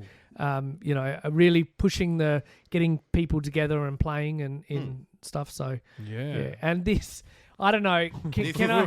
This is the most left field thing. Well, What is happening? This is when you have a lot of money, Yeah, I correct. believe, and you can ask the best of the best. Yeah. So this is the Four Horsemen Studio, staying on them for half a minute, and Mr. Beast. Right, we all know Mr. Beast, whether we've ever watched the one of kids his have. videos or not. Mr. Beast is this incredibly profitable person on YouTube who creates these amazing challenges and things, and just can throw a movie value worth of money at this silly little quests, and gets makes a lot of money on YouTube and things. So he's claim to fame in Persona, through the toy industry and things, is he's got this Beast character that's all on the what do you call it, ooze and stuff like that. You see in the toy aisles and stuff, and it's all So the Four Horsemen, and I don't know what audience this is speaking to. Right. Four Horsemen are making this Beast character, and I got to say, out of context, this Beast looks wicked, right? Like a werewolf type beast with cybernetic enhancements and claws and everything else. So we've got not one, but two versions of it, right? Oh, cool. We have a silver one with, ice sort of demonic accessories, claws, real purple highlights and things, very attribute to his look, his attributed calling card. And then we get a more bluish one with blue highlighted cybernetic armor with a lot more pink sort of attributes and things. I don't know what market this is. I don't know what adult with adult money is buying Mr. Beast products. It doesn't look like a toy for kids, both in its presentation and the scale. Mm. And the price. Like, I don't know. But if Mr. Beast came to you, if you're the Four Horsemen and Mr. Beast came and said, "Can we do a collaboration?" Yep. Sure. And you're not taking, say, any risk, right? Like on the sales side. Yep. And it's like, here's $1 million to sculpt, or whatever the number is. I want it to look like this. Yeah. I mean, of course you do it. You do it, right? Yeah. I think that's probably the genesis here. This guy has a lot of money. Yeah. And he's paid the Horsemen to make a figure. Yeah, and in typical Horseman style, like the sculpting is there. It's incredible. And again, you take away the fact that this comes from Mr. Beast and out of context. It's a really cool looking figure. It's kind of like if Bane was crossed with like a werewolf type thing. He's got these tubes. He's got something sort of crazy backpack on, and the tubes run down to his arm that sort of give him power and that sort of stuff. But not for me. No, he'd fit in with Ninja Turtles, maybe. Yeah. But I don't know. I just don't know what I'm really struggling to work out what market this goes into. But, I mean, Mr. Beast has, like, hundreds of millions of viewers, right? And subscribers. So it only takes... If 10% even 1% or even 0.5%. Yeah. A very... I'm sure he can do it. And he would he'd be like self lyrical advertising this to buy, on his channels. That's right. Like, He wouldn't need to pay anyone else for No. advertising. Anyway, enough of that. Several years ago, Davey put the challenge down for us to create toy representations of ourselves. Well, we've just been one-upped by Mr. Beast. Yeah, we've been alphaed by a guy who's got 200 million subscribers. Yeah, you know, he gives away a Ferrari every week on his YouTube channel. I mean, I saw him at the NBA All-Star game, you know, doing those like halftime challenge things. You got to try and hit a three-pointer. And then literally there was this kid trying to hit a three-pointer before like Damian Lillard, who is one of the best three-point shooters in the game almost. And, you know, to be fair, Lillard wasn't trying very hard, but the kid did it. And he basically got hit the basket that he needed to get. And then the crowd has like picked him up and just thrown him in this giant Perspex box that was full of $1 million. And there's just money going everywhere. And you're just like, this is ridiculous. And it was all, you know, sponsored by Mr. Beast. Did my head in. Anyway, moving on to Mondo, who have come out of the gate swinging in this Comic-Con. They had a whole bunch of stuff, so strap in because there's a lot to talk about here. They did a couple of different scales. They've got a lot of 1/6 stuff and a lot of 1/12 stuff. Staying with the 1/6 scale for now, we get gargoyles. why not? Neca have wrapped up their gargoyles line, and it's very interesting that Mondo who picked it up. Yeah, and at the bigger scale too. Like, obviously, you know, when you're starting a new line, something like this, you go straight out the gate with the big guy himself, big Goliath. Comes with, is it Rex, the dog type character? I don't know. But yeah, he's got the big massive wings. He's got the closed wings look going on as well, so you can wear it like a giant cape. 3 alternate heads. He's got a mace, all the alternate hands, some sort of medallion. Spellbook as well. Yeah, spellbook. All the accessories you can imagine, because Mondo are really great for this. This is just sort of like a one sheet we're looking at. I don't think there's been actual pictures of the figure. Really interesting to see, because Mondo typically play in that space of big licenses, be it Marvel, DC, Turtles and stuff. This is something it's a bit of a risk, I feel, at this price point. More at the real Ghostbusters, probably niche line. I would say Gargoyles is more niche than I'd Ghostbusters. say so too. Yeah, look, I see this and I get what NECA did, and I get the fact that at the 6-inch scale, you can probably get it at a price point. These are going to be a couple of $100, right? Yeah. I mean... And NECA didn't even finish their gargoyles line. They left a lot on the table. Yeah, they it looks great, and it's. I mean, I'm not sure what the market for this is. I'd be interested, and we'll never see it, but interested to see the sales numbers on this guy when they arrive. Scotty. Holy moly, look at this. Beautiful son of a bitch. Merman! Look at this guy. Look, this is another re-release of Merman, and we're just going from pillar to post here. He looks absolutely stunning in all his green and gold glory. 4 different heads come with the big boy himself. He's got his lovely crustacean-encrusted sword and his trident there as well. I've got this guy in my collection from the first iteration that he came out, and I love him. He's absolutely amazing. But if you're a collector and you want to do the whole Masters of the Universe range, the 2000X version, which we've got on the screen here, this is what you've got to add to your collection. This is an amazing, amazing representation of Merman in his 2000X form. I'd almost argue this is very retro. This is very vintage, don't you think? With those heads and things, or is this more like some of those? It's definitely 2000X. Yeah. It is. It's got a bit more embellishment on like True. his armor and the knee pads and those sorts of things. It looks like he looks to come with some sort of undersea type base to stand him on. They like the trident. Looks like, I don't know, glowing trident replacement tips or something where you could, give the trident a sort of glowing effect. This we've labelled this on our run sheet as 1/6 scale. This is actually 1/12 scale. If you look at right. Gotcha. Okay. So this would be part of the Mondo's Masters line, which we're going to get to a little bit later on. This is one that I don't think was ready to display the prototype or grayscale or whatever. It even says 2000X. I'm totally wrong. Sorry. I was looking at that bottom head, and that's very The sort bottom of- head is Yeah. more toy. Yeah, yeah, Agreed. yeah. right. But yeah. I like on the stand in the background there, you've got a bit of a homage to Alien with the egg sack Yeah. with the face crawler to jump out. That's Definitely, pretty cool. definitely. In 1/12 scale, that's going to look the bomb. That is that's Oh, a pretty cool yeah. representation. We'll get into more of these because they did some Yeah. more reveals in their actual action figure prototype line. Whoa. This is a real challenge. 6-inch figures, 6 or 7-inch. I think they're a bit more. They were going through the sizes. We can talk about it. He-Man's a little bit bigger. He might be like 7 inches. Man-at-Arms might be more like almost 6 inches. So but they're essentially a 6-inch figure. I was very keen to get the Mondo figures, 2000X, because they were going to be sort of. I'm not a massive fan of the stuff Mattel did. I like the Stactions, but the Mattel stuff's a bit iffy. So I wanted to try to get more of a definitive look.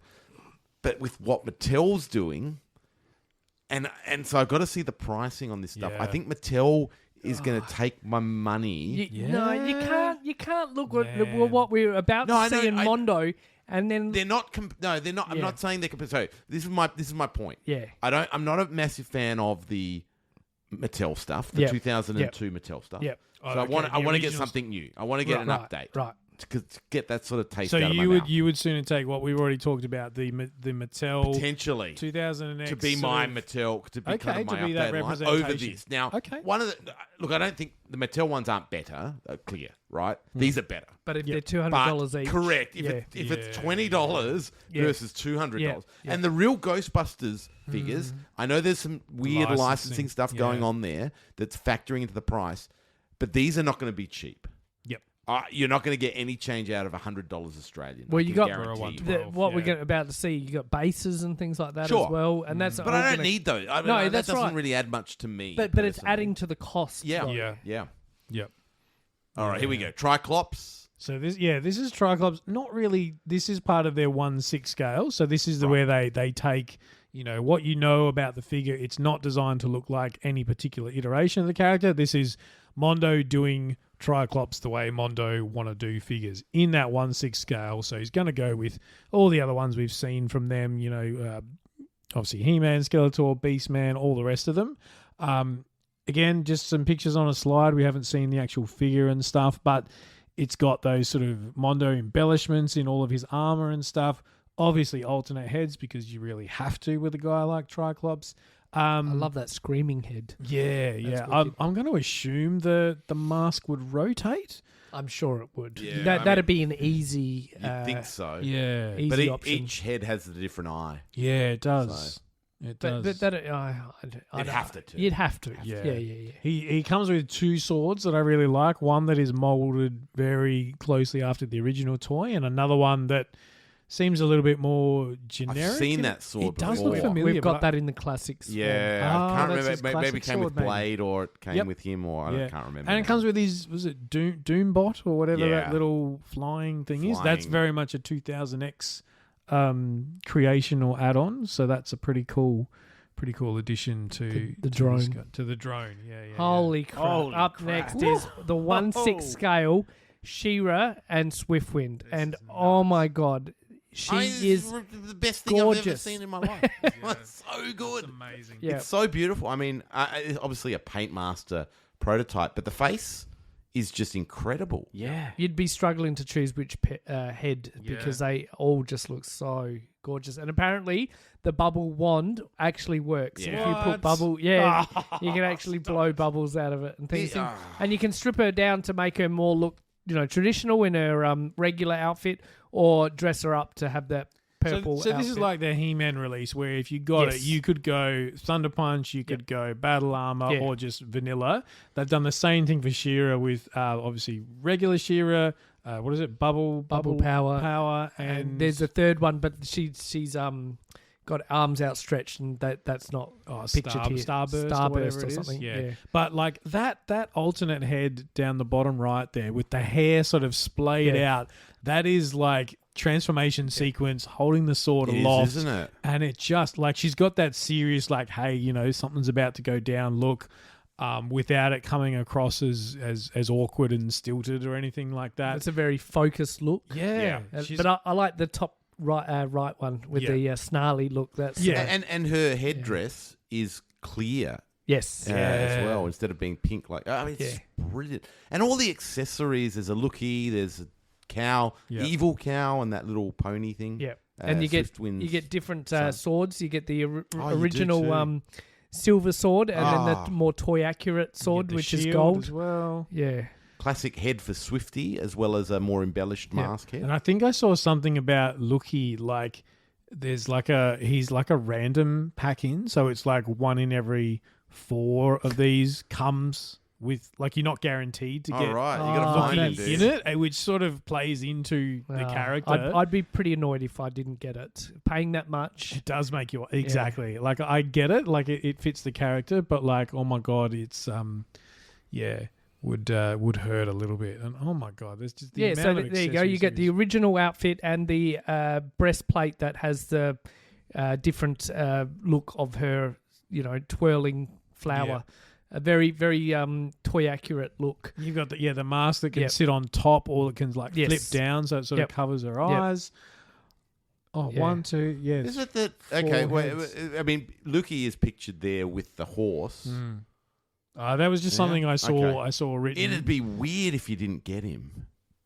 Okay. Well, to be determined. So what? This is all one. Like, when there's a. You can get a gift. You can get a gift set, so you can get She-Ra and Swiftwind for a discounted price, or you can just get She-Ra by herself, or Swiftwind by themselves. Because obviously, there's already been a release of She-Ra in the past, but there's actually a third sword, so that's a very toy accurate sword. Then you got the bubble power. Then you got the the toy. This figure is just phenomenal. All the heads have a outlook bit connection that you can actually switch the headdresses whatever around. Mask you want to do. So you can mix and match depending on what you want. This is I'm lost for words. This is just phenomenal. I know we were all taken by the Mattel sort of, She-Ra and Swiftwind, but this is Mondo. It's hard to compare. I know, but like it's the prices. This is a true celebration of the 40-year anniversary. Like, oof. Oh man, I want it. I don't think I need the Swiftwind. Yes, you do. No, I don't. It's too big. Hit it so he has to buy it. No, you're committed now. No. But this She-Ra set, I mean, that's incredible. Oh, look, I've been very conscious not to get into the Mondo stuff. Yep. I don't know where I'd stop. I don't like the Thunder Punch He-Man one. That was I mean, QC issues aside, so cool.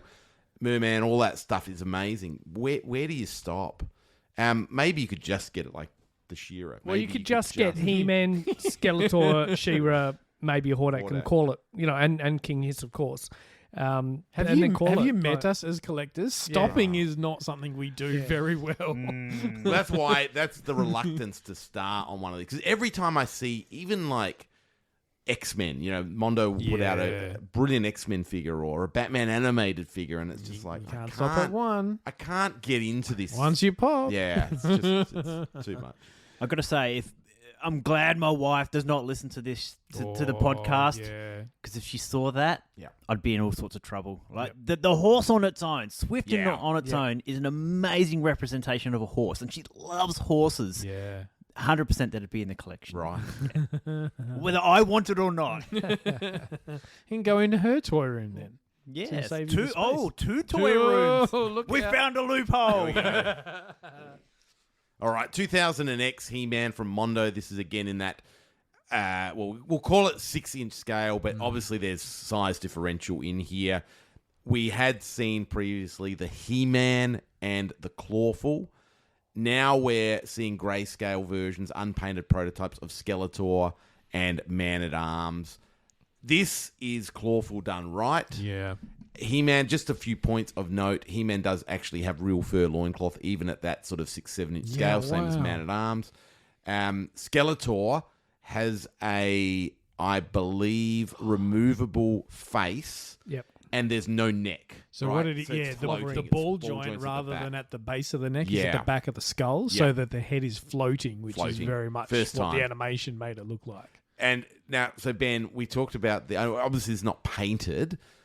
What do you think of this as a Skeletor? 19 out of 19. Like, there's no comparison, is there, really? This It's is different. This is statuesque. I could switch out my stactions Yeah. for these. Yeah. Like this is just absolutely phenomenal. I look at Mondo stuff as almost that premium quality, high end art. Yeah. Like it's just. And There's no comparison. What was I talking about before? Thinking I could replace these. I was trying to cheap out, wasn't I? I mean, once you've seen this clawful, you can't look at the can't go other back. Mattel one. It just looks like such a joke. Once you've Mondoed, Yeah, you can't yeah. tell. That's right. Yeah. That's the episode title. I'll be honest. I don't think we need a base though. I think that's just an extra $50 that we don't need to spend on the figure itself, because this line they've got 4 figures here plus Merman that we shouted out before, so that's 5 figures deep. And we don't even have a release date. Oh, so we've got a release date of September, but we don't have a price yet. Yeah, the price concerns me on these. This is going to go pretty deep.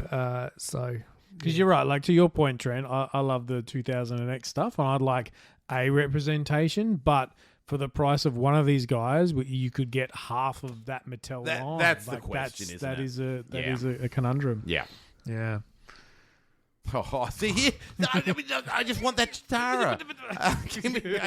I can't do it. What's new here? The Mr. Sinister from X-Men looks to be maybe new. I think we've seen Mr. Sinister. Yeah. Okay. We'll skip the middle one. Okay. Well, I and feel like Chitara. we've seen Is Chitara new? Yes. She comes with Yep. a burr bill. Yes. There's that weird snarf again. Right. Snarf Crack is on snarf. drugs. Crack Yeah. snarf. Yeah. Look at him. Yeah. Look at him. He's cool. Actually, they're cool. It's a great line, but oh man, Chitara is incredible. They've really amped up kind of instead of her just wearing a leotard, Giving her some armor. It's armored up, and I think that's a really nice touch. But jeez.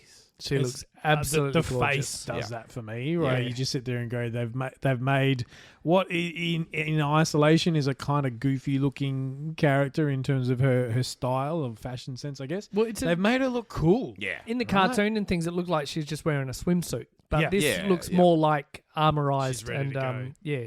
And she's even got a pauldron on her left, like Man-at-Arms type thing, Yep. flowing down to her elbow. Yep. Amazing. All right, the big Okay, here we elephant in go. the room. Hit it. Shut up and take my money. Oh, Saflubi Slash, right? In that style. Oh my gosh, this is amazing. Figure of the year, Ben. This is This potential. is calling it 100%, now. man. Call it. This is, as tall as it is wide. The colors just pop. Yeah. It's got 2 weapons. It's got the sort of small dagger and then the jagged dagger in the back. It just looks so cool. I hopefully I can just get Super Shredder and then this Just Slash, two. just Yeah. 2, Then I'm and gonna call it. stop. But I know down the line Scale tail and they'll keep getting me some way, shape, or form. Far But out. God, These this are- just is. Look at the person holding it. Like that is like full hand outstretched, struggling to wrap their hand around the circumference of this figure, the shell.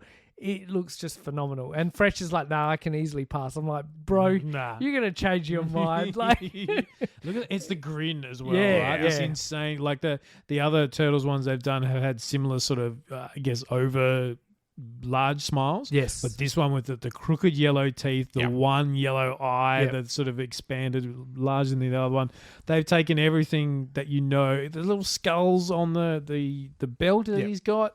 I've taken everything from that original figure, amped it, dialed it up to 11, and that is I'm a going to solid live figure. vicariously through you and Fresh on this Yeah. line Yeah. because I can't. it's It's a another real expensive it's a one. real Joker smile, isn't it? Yes. Yeah. Look at this. And then up next, Look at to that. keep the Safubi line going in turtle form, we have Leatherhead, and oh my gosh, this figure is off the hilt.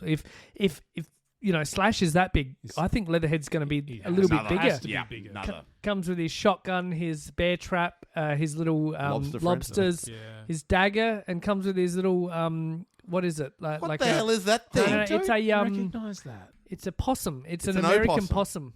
Yeah, It but is. is that from the original figure? I've that never I'm- seen a Yeah. reference to that. I reckon it could be a new Their own reference. Could edition. be, yeah. It looks like an American style possum wearing almost like a leather face type And then he's got like he's holding his babies by the tail it's as a a weapon. as a It's a mace. yeah. It's a possum. It's an opossum mace. Yeah. And then on the back, he's got like frogs and dragonflies and things crawling up. On his belt, he's got a little stuffed turtle hanging off his belt. Yeah. Just the attention to detail is just phenomenal. Yeah. You could study every one of those scales, and not one would be, the same as another one. He's even got his snake, wrapped around the boot. Yeah. He's getting bitten by a mosquito on one of his arms. Yeah. Probably Absolutely. can't pierce the scales. Yeah. Oh my goodness. Okay, more Mondo. Jeez, I mean, who has enough money to get all this stuff? You can't. Ben's What a waste of beer that was. Okay, real Ghostbusters time. We were waiting. You want a bib there, Ben? I mean, I think I need when Trent gets all emotional like that. Well, we've rounded out the fourth Ghostbuster. It was Ray Stans we were waiting on, and he is now in the line. I mean, it looks fantastic. 4 are there, and bloody hell. What is that ghost he comes with? It's like it's a green Phantom of the Opera style. Mr. He's got Gash. like Mr. Gash. He's got like a top hat, but he's got a massive, instead of a belly, he's got like a mouth, like Belly Bomb. Yes. He's got a Yes. mouth where Yeah, where his belly is. I mean, this is nightmare fuel, these ghosts. What do we think? And there's a little mini Stay Puft somewhere as well, floating around at the bottom. Yep. That's cool. Rounds it out. We knew we were going to get all 4 Ghostbusters. I haven't gone in on this line. I want to. I don't feel I need all those ghosts. I just Yeah, there are versions where you can get get the Ghostbusters. So that might be a thing. But the next slide, we're getting a Janine, and what a way to do Janine than to pack in her receptionist desk. Yeah. What a great, and not only that, we could just make her articulated and sit her down, or we can give her a new set of legs that plug into the body with the cross legs, so they look beautiful, right? So you don't get, because you probably wouldn't get that with articulation. Even with the best articulation, it would look weird, right? And then you get a Slimer that essentially is sculpted so that he can, Kiss her on the arms over the back of the head and give her a big kiss, which goes with one of the alternate heads where she's like, get away from me. No one's going to say no to a second Slimer, especially in that sort of design. Yeah. 2 alternate heads and one of the best interchangeable hands I've ever seen in my life. Nail file. So she can sit at her desk filing her and nails. then the other one where she's looking at it all done. Yeah, all splayed out, nails are done. My God. Now, she comes with, obviously, all the little things you want on a desk, computer screen, little lamp and a phone, plus a pen. Is that a pencil sharpener? No, it's the buzzer. the buzzer. We've got one. Right. Yeah. There you go. But then, as well, 2 of the ghosts that can pop up like on her desk. Well, I think that's on the drawers. So if you out of the open up the drawers, they can pop up there. You can put them on the desk, obviously. You can put them on the seat if she's standing up. There's plenty of options. What's she reading there? Changing your career. That's fantastic. I love that. That's what a figure. Yeah. Execution 10 out of 10.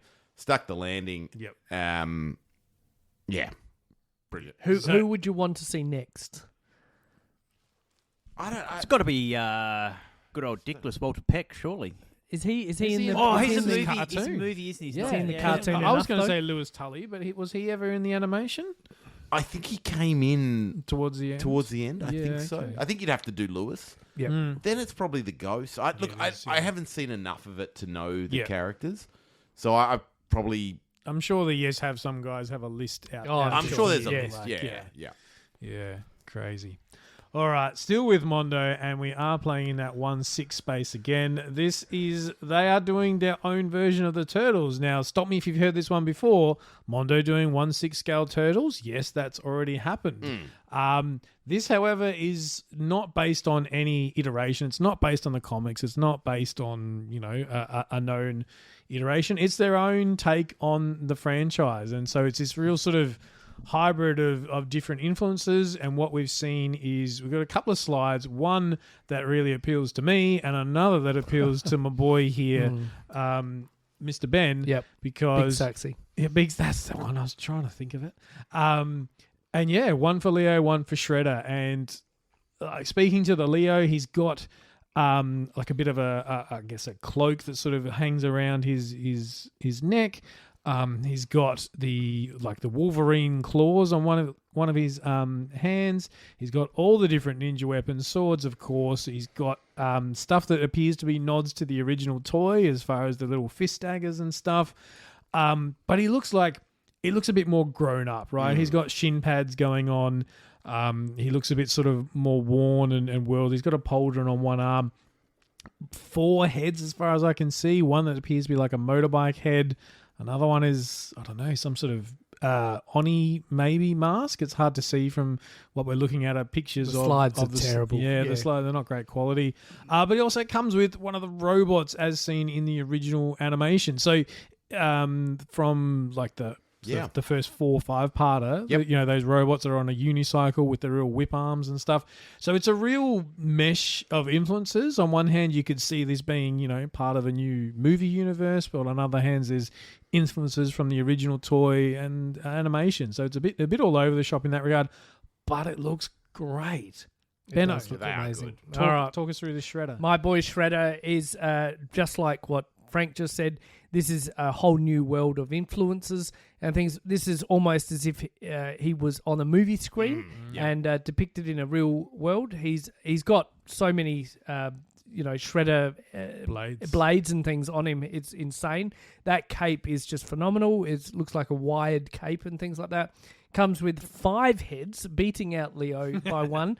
He comes with an Orokisaki head unmasked. Comes with a couple of helmeted heads. Comes with a very demonic, different style Shredder head, a very Japanese-looking one, and then like a black helmeted head. I can't really see it because the lighting on these slides is very poor.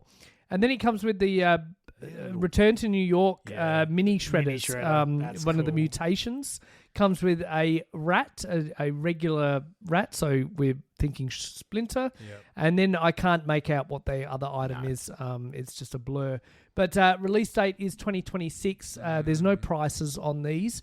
I'm too scared to know the price because, much like what Trent sort of said. Mondo make good stuff, but they make expensive stuff. Yep. Particularly for us here in Australia. So the question is, Ben, how many are you going to buy? No, I'm not going to get on this. Liar! No, it's too I expensive. haven't got space. I'd prefer to collect another Safubi than this sort of 1/6 scale. You wouldn't get design. just the Shredder? Nah, probably not. I don't know. I just. Oh well, you have to Shut up and take my money. live vicariously through me because I'm in on this. in. Like it's really going nice. both. I have to, right? Yep. I'd love to say I'm just going to get my Leo, but I know myself too well at this point. And it's nice to have something that's not okay. This is made to look like the movie. This is made to look like the toy. This is made to look like this.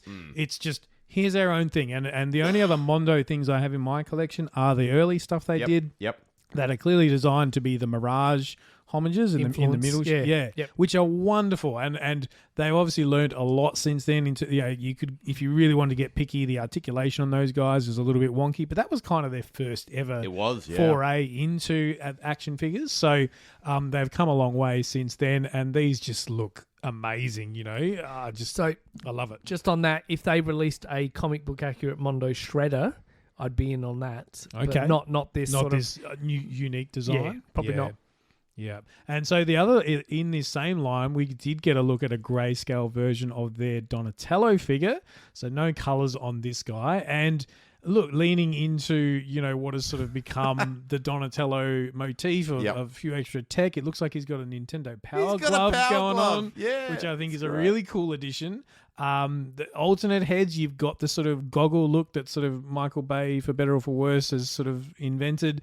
It looks like an alternate head of kind of like a metal head. It does. Thing. Yes, it does. Which I think is really cool. There's a Mouser that comes with him that Donnie has clearly reprogrammed, I think, and sort of made his own little pet. There's another mouser that is on wheels that looks like it's got a camera poking out of its mouth, so like a drone. It's very Ghostbusters. Yeah. The new movie. Where it's got it on the thing. Yes, yeah. He's got 2 different knee pads. Notice that? Yep. Yeah. So he's not a symmetrical figure at all. He's got a little pouch for all this stuff. He's got a traditional bow staff, but then it looks like an antenna, I guess, hanging off, or a more tech-heavy kind of bow staff. It's off really the back well designed, isn't it? It's really well thought out. You can have the like what we're seeing on screen here, the very, very traditional regular head, which I love. I adore that. Or you can have the head with the goggles that are sitting up, and that looks fine too. Yep. It's not overdone like the Bayverse ones were. And I'm sure you could take some of these accessories off to make him look a bit more simple. But there's accessories that I'd if it was me displaying him, I'd keep on there, like the power glove and stuff like that, because I just think that's great. The little pliers in his belt buckle, I think that's fantastic. Is it a grappling hook thing he comes with there on the image on the far could be. right? Yeah, could be. Yeah.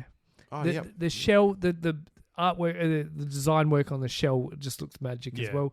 That is a Batman belt buckle if I've ever seen. Utility belt. Yeah, utility absolutely. belt if I've ever seen one. Yeah. It's just great. Yeah, these just look like, if the movie designs were like this, chef's kiss. Like, and to your point, Ben, just that generic turtle head. He's not angry. He's not smiling. He's just that sort of, that head is just amazing. Yeah. It's really well done. All right. We're moving on to Neca now. This is very exciting. And Pixel Dan's play of the con, Garfield and Odie as a 2-pack. I'm not aware that these guys featured in the Archie comics. I think it was a advertising, and just from a throwaway something with Jim Davis or something, part of the 90s, Turtle Mania type thing, and advertising pizza and things. And Odie actually comes with a regular head, as well as the turtle head. They just didn't bring it or something like that to the con. Garfield's got 3 as Garfello. Garfello? Garfello is what the figure is. Oh, Garfello. All right. Yeah, I'll get it right in a minute. It comes with a pizza cutter, stack of pizzas, 3 alternate heads. And was it the case that you can change the faceplate? Change the eyes. You can change the eyes around to have mix and match. Mix and match. He's got the ears back on one head. Yeah. Different grins. Okay. And mix and match. So you end up with 6 or 7 different sort of possible alternate looks. Options. Yeah. Really, really cool. I think that'll be very popular. They come as a 2-pack, is that right? Yes, they do. Sold together. Yeah. They're only small in comparison to the... as they'd be like a house they're cat in scale. Yeah. All right. Now, okay. Bogus Beach Bro / as I understand it, is a creation. Correct. From Neca, so he never appeared necessarily in this format. Look, we're getting... This is... Oh, sorry, just to take a step back. This is the kind of cartoon-inspired toy line. The Fred Wolf design. So this is Slash. As he's at the beach, he's got a bum bag. He's got a thong on one foot. He's got his floaties on. And he's sort of got a ripped hot tank pink. top. Hot pink swamp, visit the swamp kind of with thing. his palm tree showing... he's got his little palm tree there. He's got goggles and a snorkel. I couldn't not want this any less, right? Like, I just have no interest. But, like, to hear the Neca guys talk about this and the other one that I want someone to talk to, because I'm just like, what the hell is that? I believe that could have been a toy back in 1992, sitting on the cards with the other beach characters. No, look, they're super proud. Look, it's a cool figure. Super proud of it. I just have I have no interest in the cartoon line and these just... variations. 100% agree. And then this next you're saying you don't want Grandma Bebop pushing a giant pram with a baby Rocksteady figure? Is that not what you want? I couldn't want why, this why is Scott, why is Scott waving his hand is that a... Take my money.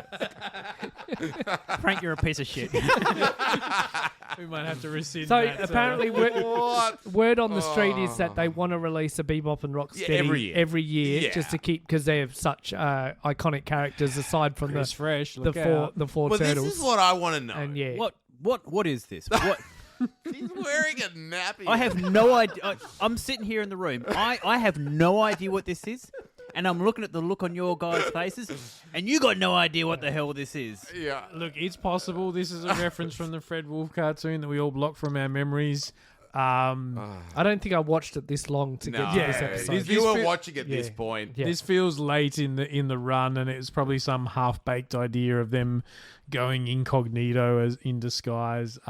Look, my immediate thought when I saw this is, Fresh as always said, Bebop and Rocksteady are his guys. yeah, but where's the line, right? Like, Chris, we got to have a chat. We don't have lines. We got to have a chat. Like, I want to know what big Bebop and Rocksteady fans are thinking on this, because I like Bebop and Rocksteady. I want to collect Bebop and Rocksteady. I have no interest in this, and I'd really be keen to know who is buying this. Yep, that's fair. One that is perhaps a little bit more appealing, Wingnut and Screw Loose, as they would have appeared in the Archie comics. Neca have done Love it. Wingnut and Screw Loose. Correct. Yeah, previously. This is very the sort of color scheme with the it's very Batman-esque, right? Like he's got the blue body, the yellow utility belt, even down to the purple gloves, and with that sort of logo on his chest. He did actually appear in some of the panels in this color, and the same with his old mate there, Screw Loose.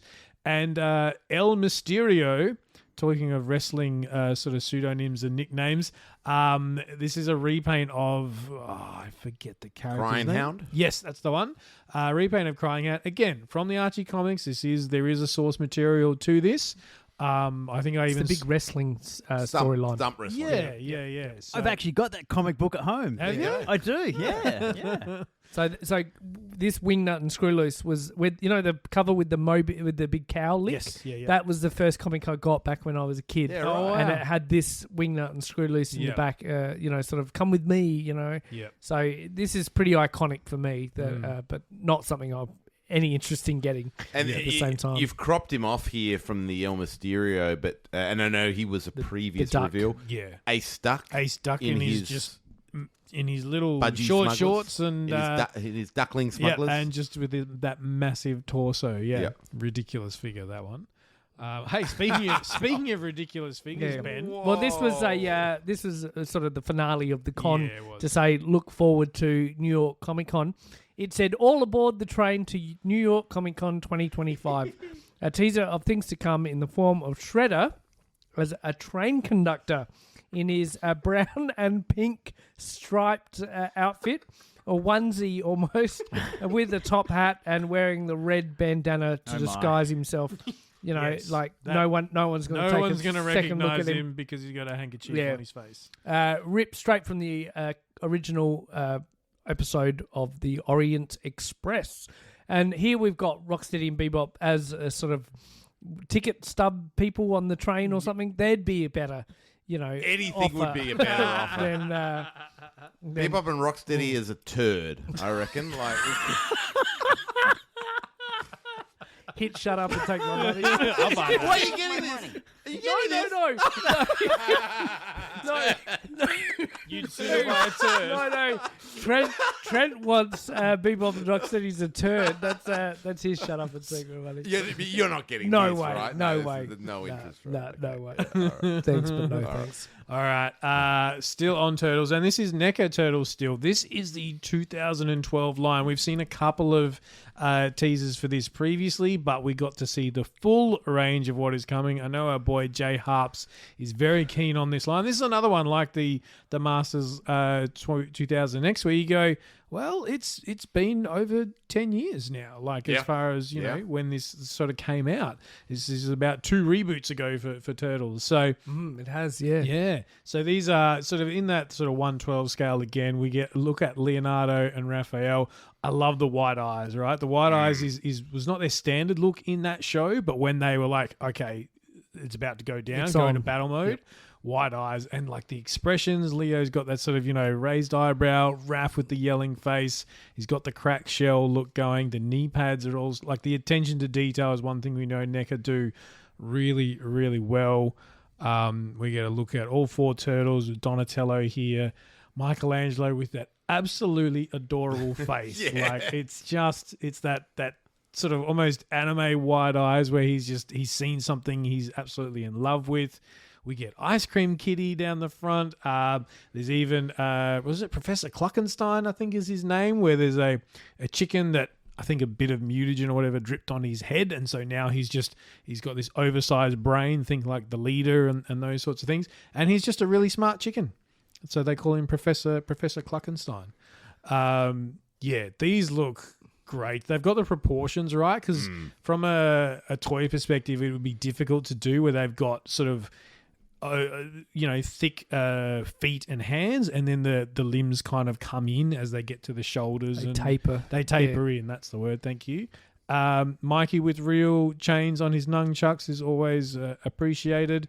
But we also get our first look at Shredder and the Foot Soldier as it appears in the show in all sorts of various forms. Yes, they're robots, so some of them have 4 arms and different sort of weapon attachments and that sort of thing. Thoughts on the Shredder, Ben? Oh, so I like the fact that this has been delayed a bit because I've got the other Shredders. I think last year I said I can't buy. We were teased all these Shredders, and I'm like, man, I can't do this. I can't collect them all. I don't have enough Super space. 7 were doing the 2002 Shredder. Yep. Yeah. So I've got that on pre-order and things.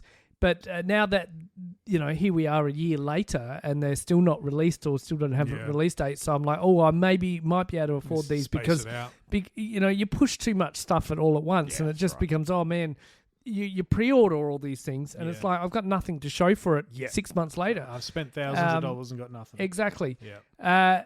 My only concern with the Foot Soldiers is, have you seen how tapered their legs are? Yeah. They're literally standing on little... pegs, like it's just so what do you call them, matchsticks? It's just ridiculous. They'll need a stand, I reckon. Yeah, they will. They look show accurate and everything. No disrespect there. I believe the 4-arm Foot Soldiers are a individual Ultimates release, and then the other ones are 2-packs. Okay. So if I've got my information down correct. Yep. So yeah, I'm take my down money. for this line. Like Nice. I've got the original toys, but they are that sort of at that Playmates sort of scale and quality. That sounds a bit harsher than I mean it to be, but these are definitive versions insofar as they're gonna look like that show, which I still rate incredibly highly. And even the metallic paint jobs on like Shredder, for instance, is actually shiny. It's not just a dull, flat grey like the Foot Soldiers. There were, and I don't have the slide here because I couldn't find one that was of any decent quality, but there were mock-ups for Splinter, Casey, and Slash. Okay. Showing that. So the line is continuing on. Slash is in that bigger scale as well, so he's going to stand appropriately taller than the 4 boys. So Cool. Yeah, I'm very down. All right. Jesus, Benno. Oh, here we go. All right.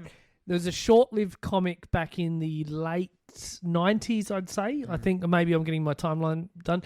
By Image Comics, right? Image Comics picked up the Ninja Turtles comic book series, and they just went head over heels. In the first issue, they blew up.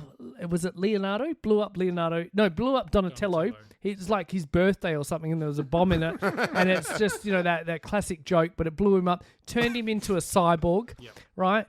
This is, sorry, spoilers, from a comic book 25 years old. But Raphael became the Shredder. Michelangelo was the only one that wasn't harmed. Leonardo lost an arm and things. And they introduced like Savage Dragon and things. They introduced all these things. No rules. No rules. It was like volume 3. And then when Peter Laird got it volume 4, he's like, nah, stuff all that. Yep. Volume 3 doesn't exist. it's volume 1, 2, and then skips to 4. So here we have comic book accurate characters, figures of that series of comic books, with Karai looking fantastic, all in her purple outfit. She's got a bow and arrow, a quiver and things on the side. She looks phenomenal, fantastic designed top half and things like that, just fantastic. My boy Raphael donning the Shredder outfit, including cape, mask, the pauldrons on the shoulders, the shapes on the feet and things. He's got a bloody damaged face, like don't look at me, I need to put on the Shredder mask. So that's a hell yeah. Shut up and take my money. I have to get this one. Yep. I've been yearning for this. Apparently, this comic book series did get a fan recreation later on, and they continued the series and rounded it out a bit. So that's kind of cool. Very expensive though. And then obviously Donnie here in his cybernetic outfit, half turtle, half robot. Unrecognizable. No. And then sort of in this, this was in the Mirage sort of style done by the heavy metal guys, I believe. They went Casey Jones wearing Body Count. That's the one. Yeah. He's got a chainsaw, and his mask. He's got the American flag on it. A red wife beater singlet, blue jeans with the no knees cut out of it. He's got a bottle of whiskey or something at his feet. He just looks phenomenal. That was incredibly violent and really mature storyline. Him and Raphael team up and just go mental. And nobody was cool. Introduced in the Volume 2 series of the Mirage and got some screen time in the 2003. Correct. Yes, he did. Yeah, and got a figure as well. Yeah, which is fantastic. Very late run figure, so hard to come by. I believe this is only then the second time he's ever had a toy release. And he's awesome. For an all-black figure, think Snake Eyes type thing. All black. He's got sort of whitish, off-white gloves and boots, but they've sort of put comic book crosses all the way down. They've got blue highlights to show his muscles and things. He's holding a big gun, and he looks like he's got the coolest wired cape you've seen around, and he looks awesome with white glowing eyes. He's going to be a cool figure. I think that is a pretty deep cut. But then again, so is this Casey Jones from Body Count. Yeah, I think we sort of go backwards and forwards on the comic shading. Sometimes it works, sometimes it doesn't. For a figure that is ostensibly all black, the way they've done the arms and the legs, like they're the bits that are going to peek out into the light the most. They've given it that sort of sky blue. I think it works incredibly well for, I've got the original toy from 2003 Ben was talking about, and he is just all black. Just black, It's a very simple figure. So this feels like a really comic accurate sort of, take on a pretty obscure guy. Nice. Can you tell me how to get? I think we're going to get all the alphabet here as well with this line if it goes long enough. Sesame Street.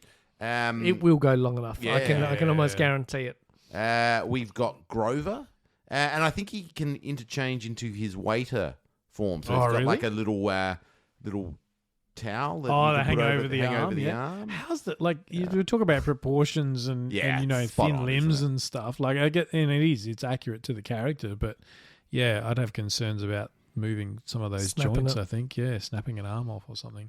But we saw Oscar the Grouch, I think, teased at New York Comic Con earlier. The last one. I'm trying to work out how to make the insides. It was something where they wanted a feature where he could sort of you could sink him down, so he's just the eyes peeking through the lid, but then you wanted to lift him up, some sort of lever. I told him how to do it, and no one got back to me. Yeah, that's right. They weren't listening. And then this blue, I want to say Mr. Richards? Could be Mr. Richards. Something like that, I forget the name. Is he one of the patrons of Grover's restaurant? Yes. He looks a little concerned. And he looks very blue in the face. So, fantastic to see this line continue on. There was Big Bird and some other things we've seen before. Yeah. But Grover Bert was Ernie, the Big Bird, was the standout for sure. All right, Neca. We've got some more Neca, and we're getting into the horror franchise type thing. We've got Predator from Hunting Grounds, and I don't know if you lads have had the luxury and delight of seeing the trailer yet for this. Insane! It's so good. It's so cool because it merges my favorite thing with Predator and Aliens, right? Yeah. Because this android severed at the waist, so you only see the top half of this female android character. When she's sort of powering up from or doing whatever, her eyes are flickering, and it says the W from Weyland-Yutani, right? That's just got me going, man. That's just got me going. And I get so excited when things get trailers because they're going to come out. They're real. That you can show all the He-Man props in the world to me. Until I see a trailer, will I honestly believe that it's Yeah. real. Yeah, True. Right? I've been playing this game for 20 years now, right? So this is fantastic. The young Predator, which has got a bit of flack and things, he looks really cool. I'm very interested to see where this movie goes from hunting grounds. And His helmet's obviously- cool though. His helmet is very Yeah. cool, but they're saying the face sculpt is very young and childish looking, and then they compare it back to the Predator and Predator 2 style, and they just say, it's no comparison. This is way, a downwards in quality and things. But I'm keen to see it moving on the screen. If it is a juvenile Predator learning through the makes sense. the ropes and things. That's what I hope, but I don't want to read too much into it and get spoiled. And then on the flip side, we have Alien Romulus, and we have the big chap from that. This is apparently an entirely new sculpt from feet to head sculpt. Everything is new, so if you want your big chap, character from Alien, you can slot that in there here, or you can just have a fantastic looking Alien Romulus. It is Beautiful. Side note, I watched that film recently. What'd you think? Great Yes. film. Oh, it's I bloody loved awesome. it. Yeah. It was really, really good. Yeah. Cool. Oh, here we go. We're going to revisit some of the lovely Jaws stuff that Neca have put out over the years. What we've got on the screen here is we've got 2 of the 3 primary characters from the film. We've got Quint, the gnarled old fisherman, and we've got Hooper, the marine biologist. They're done perfectly by Neca. These are just amazing looking sculpts, beautiful representation of what you see on the screen. The packaging they come with is really, really nice. We've got some original artwork detailing the face of both the characters on the back of the boxes, so that would be a nice backdrop if you want to display them. They come with a few accessory pack-ins as well that you'll see featured throughout the film. They've been out for a while now, but they're pretty cool. I'd love to see the Roy Scheider character, the Chief Brody Academy character. Right. Yep. Clearly, Neca are having some sort of issues with the estate of Roy Scheider to get a likeness rights of it. But one day, you never know. But of course, the movie is all about the primary character himself. It's Bruce the Shark. And what we've got on the screen here is the game, the redo of that Jaws game from 1975. Neca have done a beautiful, fresh reinterpretation here. A very, very accurate representation of Bruce the Shark himself. And the accessory pack-in, these are all the game parts that came with the original toy himself. You brought the original one in That's for right. the 400, and we had Yep. had a go with that, So if you ever want to know what that original toy and the accessories had to look like, check out our live stream that we did. You'll see it there. But an amazing array of accessories that come with Bruce here. He's been out for about 2 months now. This figure's been ready to go, and I'm keen to get it. I'm not sure if any of the retailers in Australia have received stock of him yet, but this is definitely one that I want to have in my collection. Very, very keen to get it. Cool, yeah. What about did you know what that one was on the right? It's Like the poster. It's a poster, and you can recreate that 3D image of a poster of Jaws coming up through the ocean and the swimmer at the top. There, and you can once you've opened it up and things, you can open up the shark's mouth and recreate that in a 3D aspect poster format. So it was all the rage 20 years ago, and for the 50th anniversary, they're trying to bring it back. So If you want a bit of history around the design elements of that poster, the process they went through, check out the documentary they've done on the 50th anniversary of Jaws recently. I think it's on Netflix. It's only a brief overview, but it sort of gives you some behind-the-scenes ideas of the levels and the design concepts they went through to get to that iconic poster. What they had originally on the board was okay, and suddenly they bring together one of the most amazing posters of movie history. Yeah, definitely. yeah. All right, do you want to take us through this one, Scott? Oh, Ben Cooper. So Neca have been doing the Halloween Ben Cooper costumes and designs for a while now, and we've got another wave coming through here. And they love their representation. They love to take those movies, those horror movie elements, and add them into their designs. And we've got on the screen here Leatherhead and Art the Clown, and that's going to be the Jigsaw doll. Yep. Yep. That's our first visuals that we've got there. Amazingly, we've got Jaws. We've got Bruce the Shark in costume form as well. I might have to pick that up. That's actually pretty so cool. wacky, isn't it? The next guy along looks to be some sort of decayed zombie, maybe something from Toxic Avenger-ish. No, I think it's from one of the zombie ones. They Living Dead or something like that. Yeah, Living Dead or something. Yeah. Moving along, the next ones we got there. I'm not Dungeons familiar. and Dragons. Oh, Dungeons and Dragons. That's right. Trent so we've should got know who they are. Just one Ward War Duke and the heroic character. Yeah. Yeah, and then the Gremlin. These started as homages to the actual costumes that existed back in the day. Correct. That was the original concept. We've now obviously reached a point where, like Jigsaw and Terrifier and these sorts of things where they're just taking the same Fresher concept, interpretations, but yeah. putting newer Jaws is not new, but Universal Yeah. Monsters were the original idea they used for Yeah. the first set of costumes. costumes that came out. Yep. Continuing on those marquee horror franchises, we get a Michael Myers as well. We get the clown from It on the screen. Pennywise. Pennywise the clown. Yes, thank you, Ben. He looks awesome. And then we're going to go a little bit left of field here. We're going to get Garfield the cat That's as a so full-size good. I costume. feel like that's a real we never costume. talk about Garfield on this show, and now he's popped up twice in the one episode. But what's so good about this is it's like a Garfield mask, which looks nothing like Garfield. Oh, But I take offence to that. I think it looks great. I think it looks amazing. But like it's a cut. It's got an 80s look to It's it. got an though, 80s right? look. Yeah. But on his shirt, he's just got a picture of Garfield. That's the That's original sort of drawing of Garfield. Yeah, it's That so type- classic. yeah, Like yeah. it's so good. Yep. I love it. Yep. Standing next to Garfield, we've got Paul Rubens as Pee Wee Herman. That's pretty cool. I don't mind that. That's pretty awesome. That is the most terrifying one of all of them. You saw that walking around your street asking for candy, you'd be terrified. Help. There's a box in the background there of Alf, and unfortunately because of the way the picture's been taken, Glare. you can't see a real good representation of what the mask will look. So Alf is in there as well. Ben's next Halloween costume is on the screen next. Yeah. It is the original Yautja from the Predator movie. He looks amazing, and to wrap it up here, there's some pretty funky designs. We've got kind of looks like it's not a Chewbacca. It's definitely not a Chewbacca, the but it's fly. got that element. The fly? Yeah, it's the fly. See, Oh, that's, you can see look, the look what mouth. he's holding.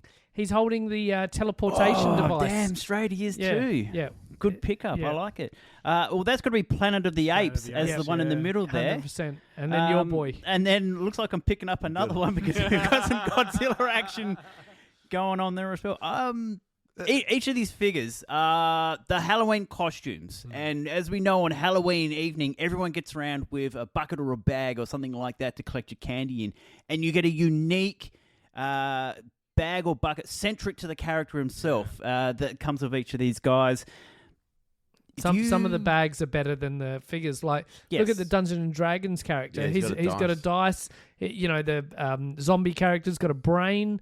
He's got Garfield's is just a pillowcase Yeah. that's got Garfield on it, right? Like the cat loves to sleep, right? Yeah. It's amazing. But the teleportation device for the that- fly that's the character winner. is Pretty the good. winner. Yeah. That's brilliant. You got a chum bucket for Jaws, like the big pumpkin head for leather for Texas Chainsaw Massacre. Yep. Like, oh gosh, so cool. I wish these were more available here in Australia because I would collect the Alien and Predator ones. I would collect the Gremlins ones. But It feels very US centric. It does, particular it does. stuff, as much as we know them from pop culture. and then I get close and it's like, oh, it's going to cost me $120 for 4 figures. I'm like, nah, I don't think I need them that much. Yeah.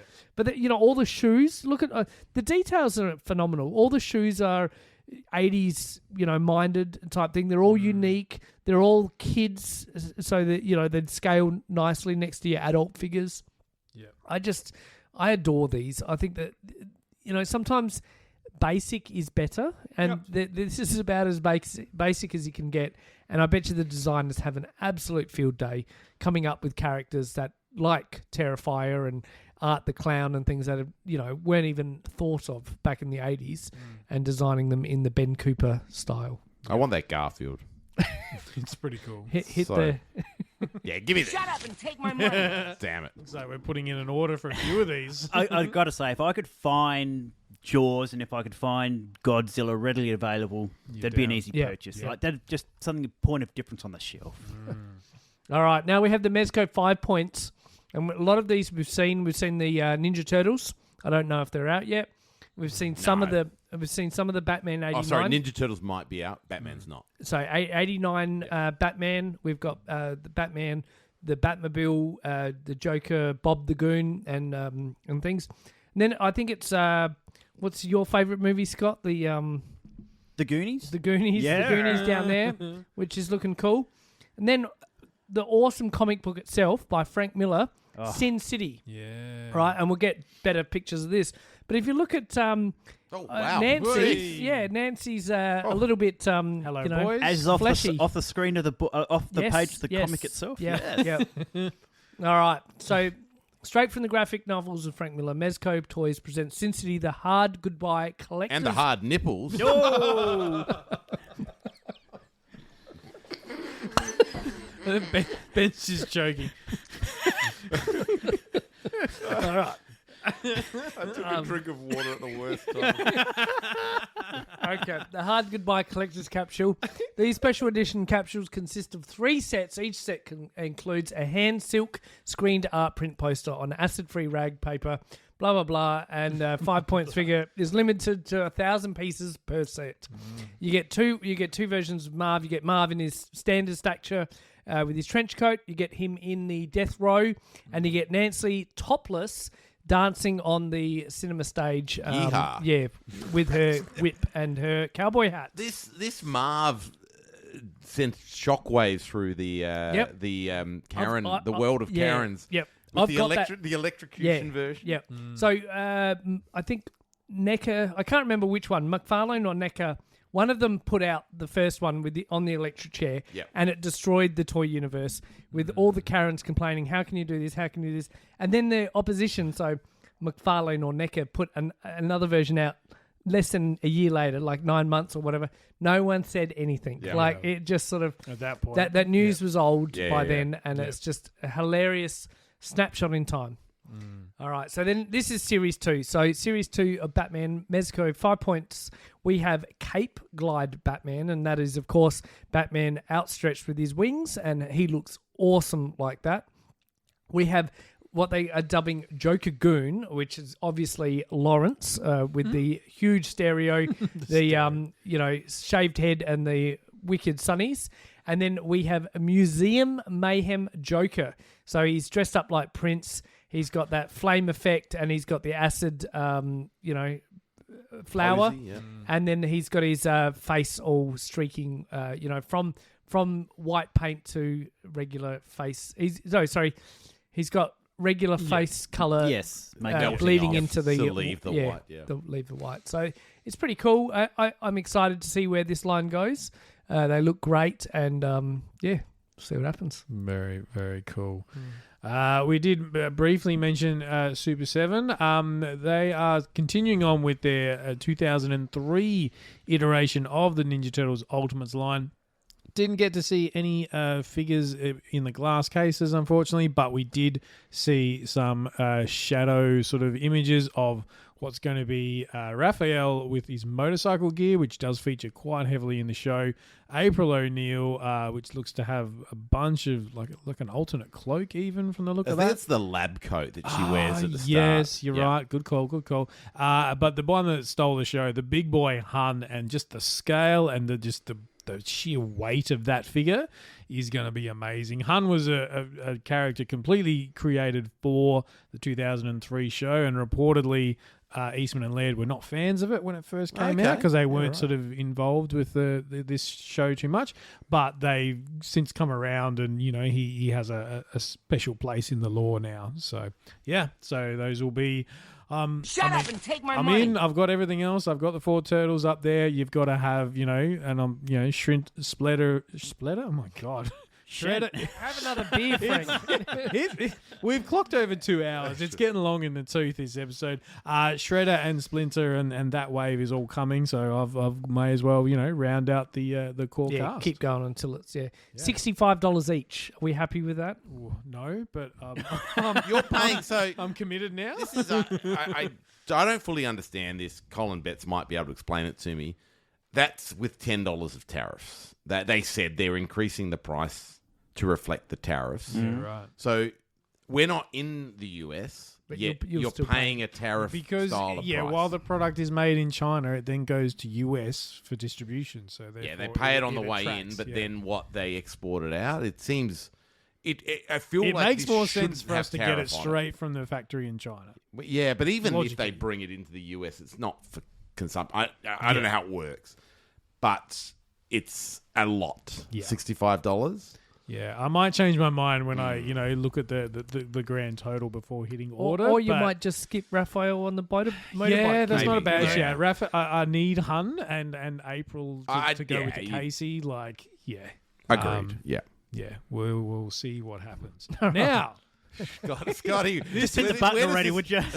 Take my money. he's down. Where does this leave you? This is a real Well, conflict, isn't it? Yeah, this is. I mean, I've toyed with the idea of collecting Ninja Turtles and made commitments to collecting it over the years, but never actually put money down. But damn it, this might be the one that tips me over the damn line.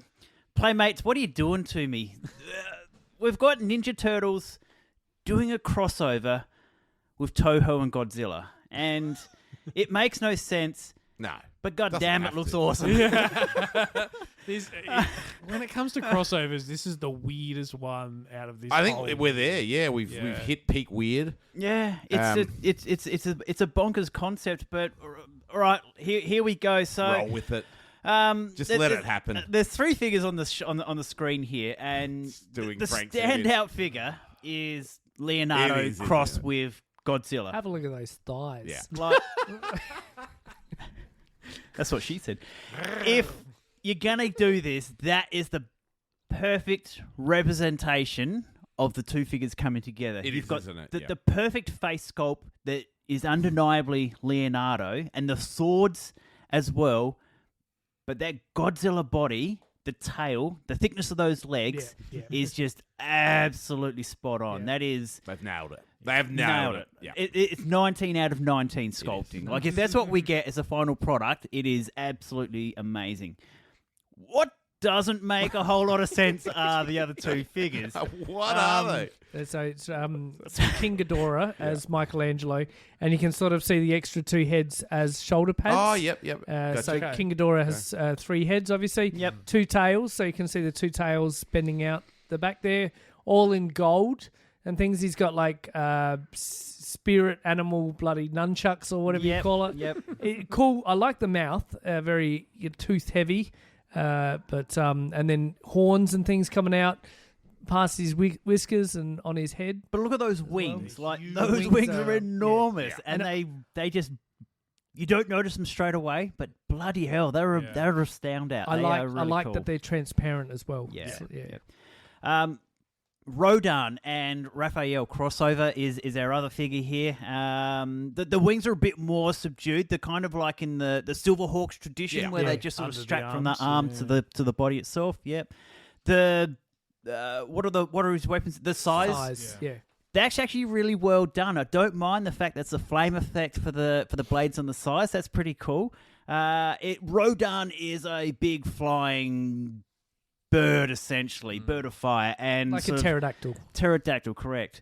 And Raphael is essentially, he's got the big bird beak there, so you see that lovely representation. He's done in the brownish, reddish body of Rodan, but you've got that chest plate, which definitely singles him out as being as a Ninja Turtle. We've got some horns coming out the top of his head as well. That's a nice little shout out to the Rodan. Yeah. But what? The only thing I'd change on these, get rid of the pupils. Make them all white-eyed. I think that'd look a bit better. For the That'd look bad- a bit meaner. Well, that leads me to the next point here. For the bad guys, 100%, Right. because it sort of makes them look a bit mean, a bit nastier. The good guys, you want to leave those pupils in there because that actually sells the Godzilla Leo Fair figure, enough. in my Yeah, opinion. I think so. All right, flick it over. We've got Donatello there. Oh, wow. Do you know who that is? Jet Jaguar. Jet Jaguar, Jaguar, and that's right. Donatello. Yep. That's So- cool. That makes sense. That's an awesome idea. So obviously with Michelangelo, you can take the shoulder pads off and attach them to his hands, and then he becomes King Ghidorah, the three-headed heads. dragon. So it's the artwork's pretty cool. I've got to say, great. it's a big throwback to me, like Universal Monsters crossed Ninja Turtles. Yep. I'd prefer to see Playmates play in this field and try new things rather than just rehashing some of their trying to go up against Neca and things like that. So yeah, good on them. I say good on them and trying something new. I can't wait to see the back of Leonardo with the Godzilla spikes. Yeah, that really cool. makes it. The only thing that bothers me is that we've got the four brothers, all heroes, but they're interchanged with two villains from the Toho universe, being Ghidorah and Rodan. That doesn't make a lot of sense. Like aesthetically, pretty cool. What of this makes sense? Why stop point. there? I think this could be it. Who else? I think that's probably the If reason. it's four- If it's four, that's why. If you were doing a Shredder just as a token villain, who's he going to be? Don't say Mothra. Mecha Godzilla. Don't say Mothra. Mecha Godzilla would be Right. good. Well, but again, it doesn't match the No. whole... Who's the robot Ninja Turtle thingy that they Metalhead. do? That's, Metalhead. Cool. yeah. There's your Ghidorah. There's your Mecha Godzilla straight Yeah, away. that'd work. One of the brothers could have been Anguirus, sort of the dinosaur guy with the spikes all over his back. That would have made sense. He's a Godzilla ally. We're going to do April. Let's do an April Mothra crossover. Yeah. Cool. That'd be pretty cool. What would Shredder be? Look, there's Destroyer. Yes. Destroyer. Yes. Perfect. Yes. There you go. Yeah. There are mountains of Godzilla villains. So you're going to be able to squeeze in a Rocksteady and a Bebop along the way. Rodan. 8 figures is the whole wave. That's all you need to do. We don't have to get too crazy and too funky. So we've gone from I don't know about this to you've planned out wave 2 for them already. Yeah, I definitely have. I think it's got legs, but let's not get too crazy about it. Fair enough. All right, moving on to McFarlane. We might try and up the pace because we're at 2.5 hours at this point. You guys are probably And we haven't sick even of... hit Hasbro yet. Yeah, right. Trent's having a bit of a stretch because, I think he needs to stretch the legs. All right, looking at McFarlane Toys. They had some cool showings. Now we have heard that they were doing their Mortal Kombat line. This is in the 1/12 kind of scale. We get to see some nice sort of pictures of the finished product. Scorpion with the white eyes, I really love. It looks like his spear is also it's got wire in it, so you can, classically these figures have come with the plastic ones that just kind of droop over time. That old thing. So they look really, really cool. We also get to see our first in-hand look at Katana and Liu Kang. The one thing I don't like, the colours, spot on. I think Katana looks great. Even Liu Kang with the red, and he's got the right side of gold. The chest, and this is how McFarlane do their chest articulation. Why is it a wave? It's got this wavy kind of look to it. It's abs. Is it? Make it like a smooth line so it sort of comes up sort of under the rib cage if you're going to do it that way. Underneath the breast. Yeah, exactly. Yep. I don't like that. The figure itself, pretty cool. The face is a little bit plain. I think, it's scared almost. Yeah, it's a fighting game, right? Yeah. You think of what we just talked about with Jada and the expressions on those guys' faces. This is very neutral face, which is a little bit disappointing. But good to see this line coming out. I will, if I can find these. Shut up and take my money. I'm down. It's Mortal Kombat 2, which is arguably still the peak of the franchise. Yep. This is I want them. Do you want these, Ben? No. So still with McFarlane, Ninja Turtles Page Punches. We've sort of been tease these a little bit, but we get to see our first look at I think the Foot Soldier, Raph, and Bebop, and I think even Mikey's new as well. Shredder looks like he hasn't done leg day for a while. Well, these are Page Punches, right? So these are the ones that come with they come with a comic book. Yeah, that's right. Yes. Yeah, and these are very heavily based off the IDW sort of look. My only issue with these is that BSTN, they've already done them. They've done really well. These look like poor versions of BSTN or whatever they're called. Yep. Because it's Subjects, exact. It's exact sort of same sculptors as same scale, same versions as that. That Bebop though, I'm sorry, that looks terrible. That just looks like a blob. It's accurate to the look in the IDW comics, but there's something about the proportions. It seems maybe his arms are too long and his legs are too short or something. Like it looks off. It doesn't look right, does it? Yeah. Anyway. Yeah. So we'll skip over those. All right, on to Marvel Legends. Now, in yet another crossover, Marvel, Hasbro, I should say, are crossing over with Magic the Gathering. So what you end up with is a handful of figures that are sort of loosely, I don't even know that they're based on any particular part of Magic the Gathering, but I think they're creating their own lore. Yeah, but what they do is they actually come with playable cards that you can use in the game. Like these aren't just, it's not just clever artwork. These are actual, okay. It's a legitimate card for the people who take those sort of card games very seriously. You can now include Agent Anti-Venom. You get Iron Spider, which is actually Mary Jane under the mask of that one. You get a version of Spectacular Spider-Man, and you get the Man-Wolf. So for the Marvel Legends people, these are not just straight up repaints either. There are some unique sort of sculpting and stuff in there. Spider-Man is probably loving it. The most, he's got sort of a battle damage look going on. You can see Peter Parker's hair coming up. He's missing most of a sleeve. You know, he's been through the ringer. A complete retooling, apparently. So not just a repaint of of an existing body. Yeah, we'll put a different arm on it so it's naked. Yep. This is actually sculpted so you can see the cuts and the he's got battle damage and things. Yep. And the cards themselves are actually hollow foil, which really makes them pop on the cards, on the packaging. Yep. I think they're really cool. Yeah, I think this is a pretty cool, Magic the Gathering is not my kind of thing, but this is a really interesting crossover, and I think it'll be enough for Marvel Legends people to go, well, I don't have a figure anything like Man-Wolf or this version of, the Iron Spider that is Mary Jane under there. So, yeah, I think look, of all the crossovers we've spoken about tonight, this is the one that kind of hits both markets quite well, I think.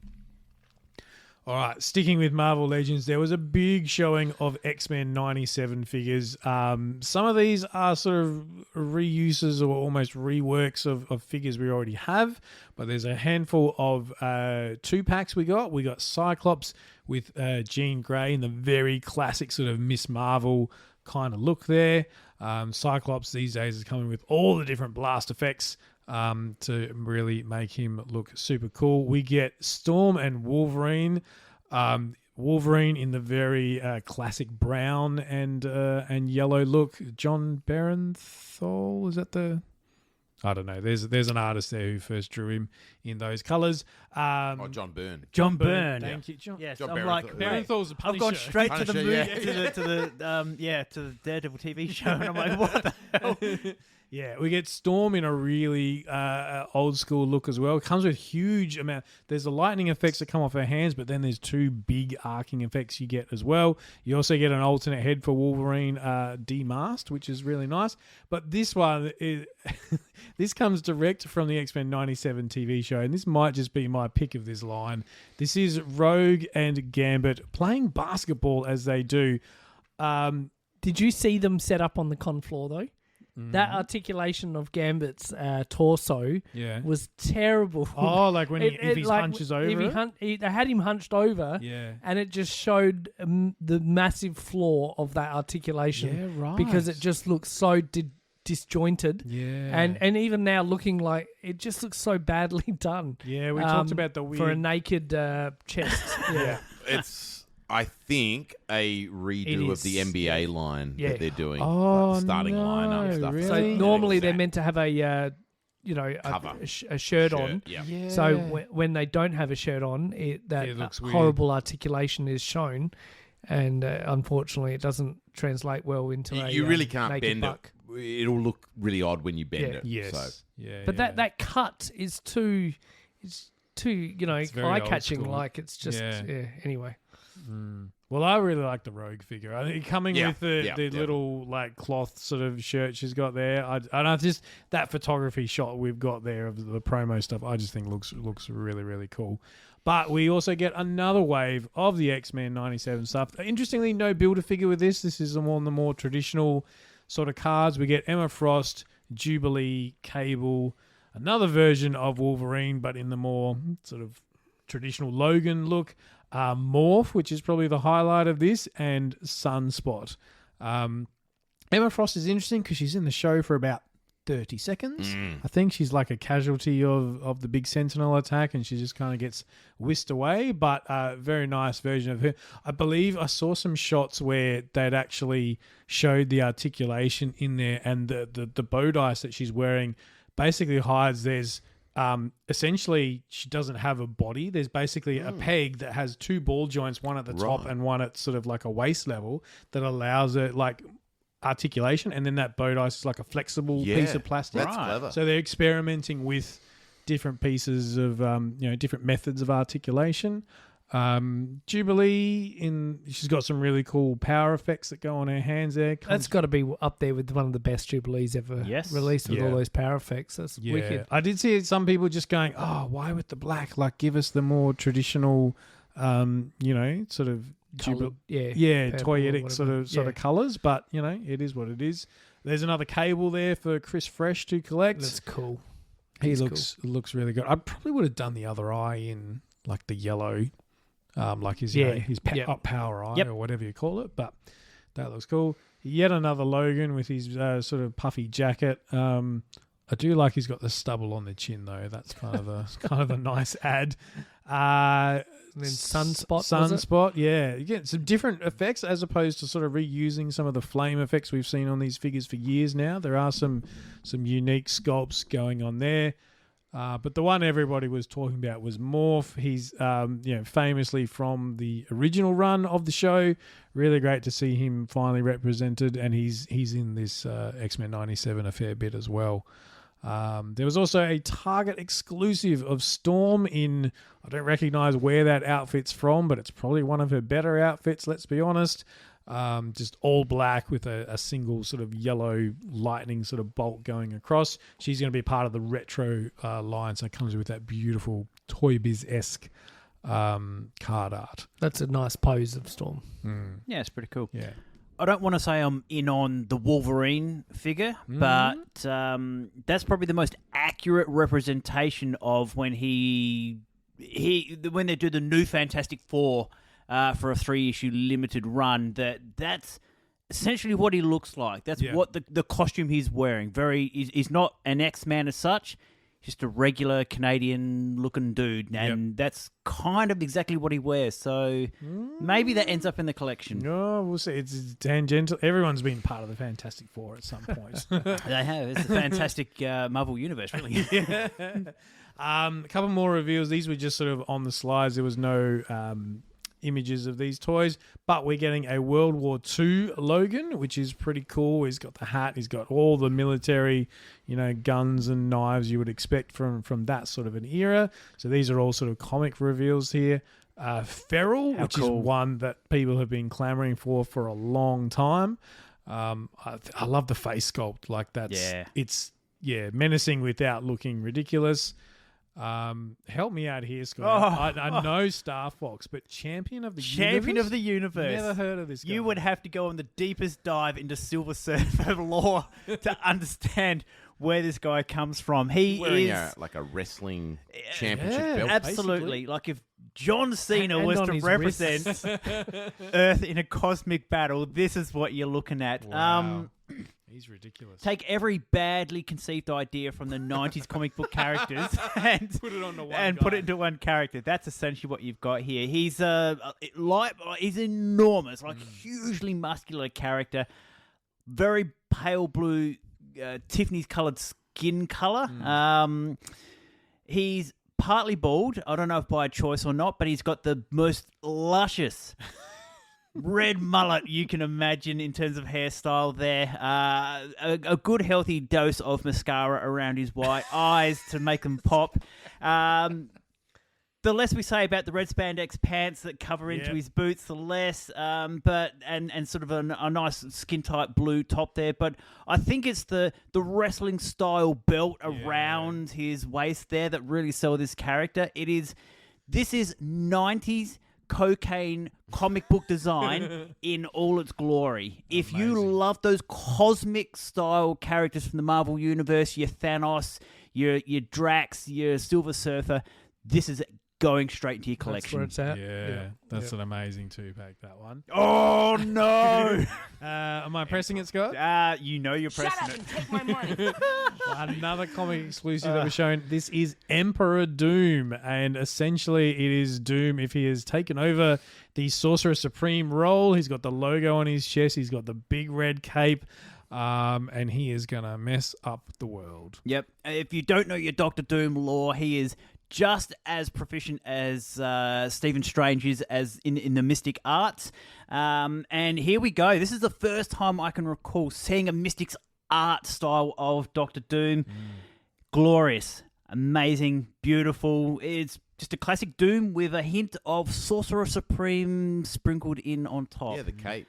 The cape, Yeah, the cape symbol on the looks front amazing. there. And the magic effects that he comes with. That's pretty cool. Correct. He probably just needs a spell book to go with him.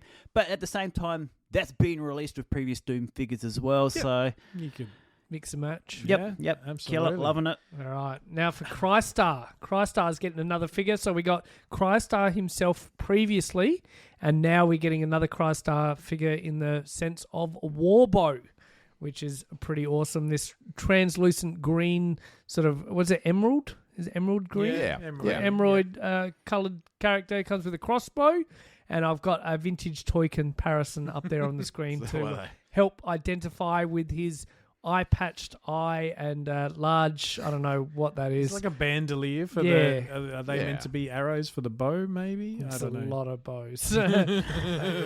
Yeah, so a lot of 80s, diehards will be very excited to get something different into their toys. And it's exciting to see Crystar, double their numbers in figure representations. Yeah, he's a weird-looking dude. But the reveal that took everyone by surprise, if you had been watching the Ironheart show, I think we've passed the spoiler territory when it comes to that. The big reveal at the end of that show is Mephisto. Don't worry, you're not getting a Sacha Baron Cohen figure.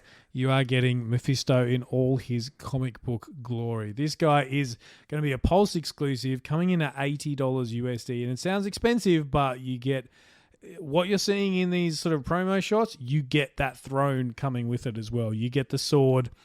It comes with two alternate capes type thing. The throne itself is amazing because on one hand, this is the front view where he sits on it. You turn that thing around and there's just the most death metal like skull you've got. Just Havoc stuff. Exactly. Yeah, That's skull. the backside of the throne you're looking at. And it's just the amount of effort and paint and everything that's gone into that is almost better than the figure itself. This is a very comic accurate Mephisto. He's a big tall guy, stands head and shoulders over your sort of standard Marvel legends, but he's not beefy. He's quite lean. Comes with a cloth cape as well as and sort of loincloth thing, but you can swap it out for a plastic version. So the cloth one allows him to sit on the throne without it getting in the way, but you can still have the more tapered look of the original. With all the hype of Mephisto, and when's Mephisto joining the MCU? I think they timed this perfectly. Now that he's out there, this is going to sell like absolute hotcakes. This is I don't think they've ever. Though there was going to be one with the Spirit of Vengeance. Third tier on the Spirit of Vengeance, correct. That's right. And everyone was lamenting the fact that we've missed out on Mephisto, but here we go. And I think this is even better than what we would have gotten 12 months ago. This is a complete retool. It's not the same. It's not the same No, figure? It's not the same. Ooh, okay. Yeah, alternate head, alternate hands. He's got a big sword and everything. Prince of Darkness. Here we go. He's pretty cool. I reckon they've got Spider-Man on the screen there as a comparison, as in height. But if you want to build yourself a nice little diorama for a brand new day from Spider-Man, there you go. This is the character you want. Yes, exactly right. All right. Now, who thought it was part of an exclusive club, the Ectoglow Club? Now we can all be part of the club. Just make all the things glow. Yeah, with the Hasbro Ectoglow San Diego Comic-Con exclusives of the 4 Ghostbusters in their Ectoglow form, as well as the Ecto 1. May as well make that glow. But that's not enough, Trent. I want more glowing things in my collection. You know what Yeah. I've got Slimer with orange teeth. I'm going to even make the pizza glow. I'm looking at the glowing watermelon. I mean, how far do we need to go? I'm hungry for a large watermelon or rump steak. Can you make them glow as well? Yeah. I didn't realise this for a long time. The Ecto Glow figures come with masks of their own faces. Yeah. What? They're wearing masks. Yes, they are. Have a look at those. So when you take those glow-in-the-dark masks off, they've got their regular, skin colour face underneath. Oh. It's a helmet. They're wearing a helmet of their face. If you're going to wear a helmet, why make it look like your face? I do not know. I don't know. But a big thank you to Colin. He's picked up a set of these Ecto Glows for myself and Fresh. It's nice to be part of the Ecto Glow Club because I'm never going to get these, the original versions ones, of these. No way. I don't know how you get the Slimer and Stay Puffed. I'm okay. They'll be later on. Right. Yeah, I don't reckon necessarily. That's cool. Ecto Glows. Yeah.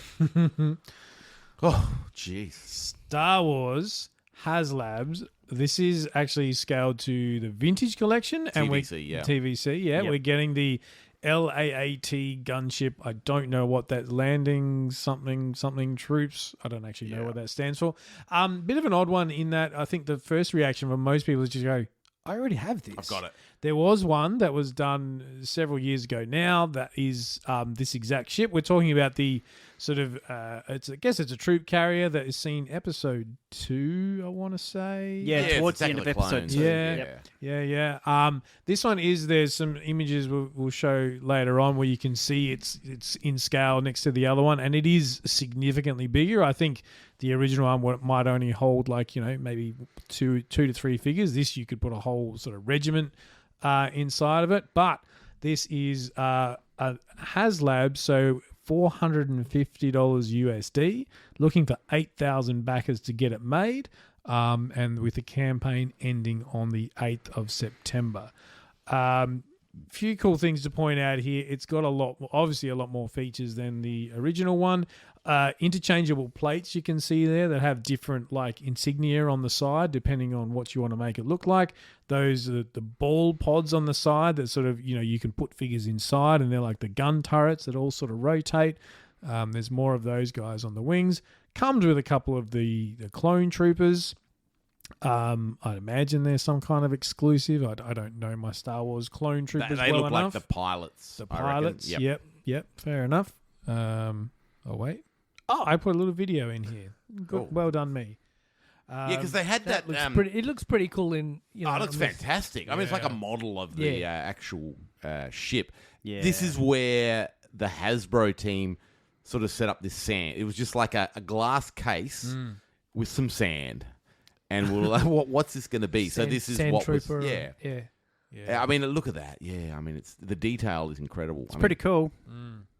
So, yeah. Did you get those Jedi guys? Yeah, so we'll talk about the tiers. They're the tiers. Right. We'll go through those in a second once this video wraps up. But, so there are the tiers. So, 8,000 to get made. Tier 1 coming in at 10,000. We get Coleman Trebor. Yep. Good old Coleman. I think he dies pretty quick, doesn't he? Yeah, if you look at the campaign page, they do actually detail exactly where these guys come from, and they're the one that gets shot by Jango Fett and just falls. Is he that one? Him? Yeah.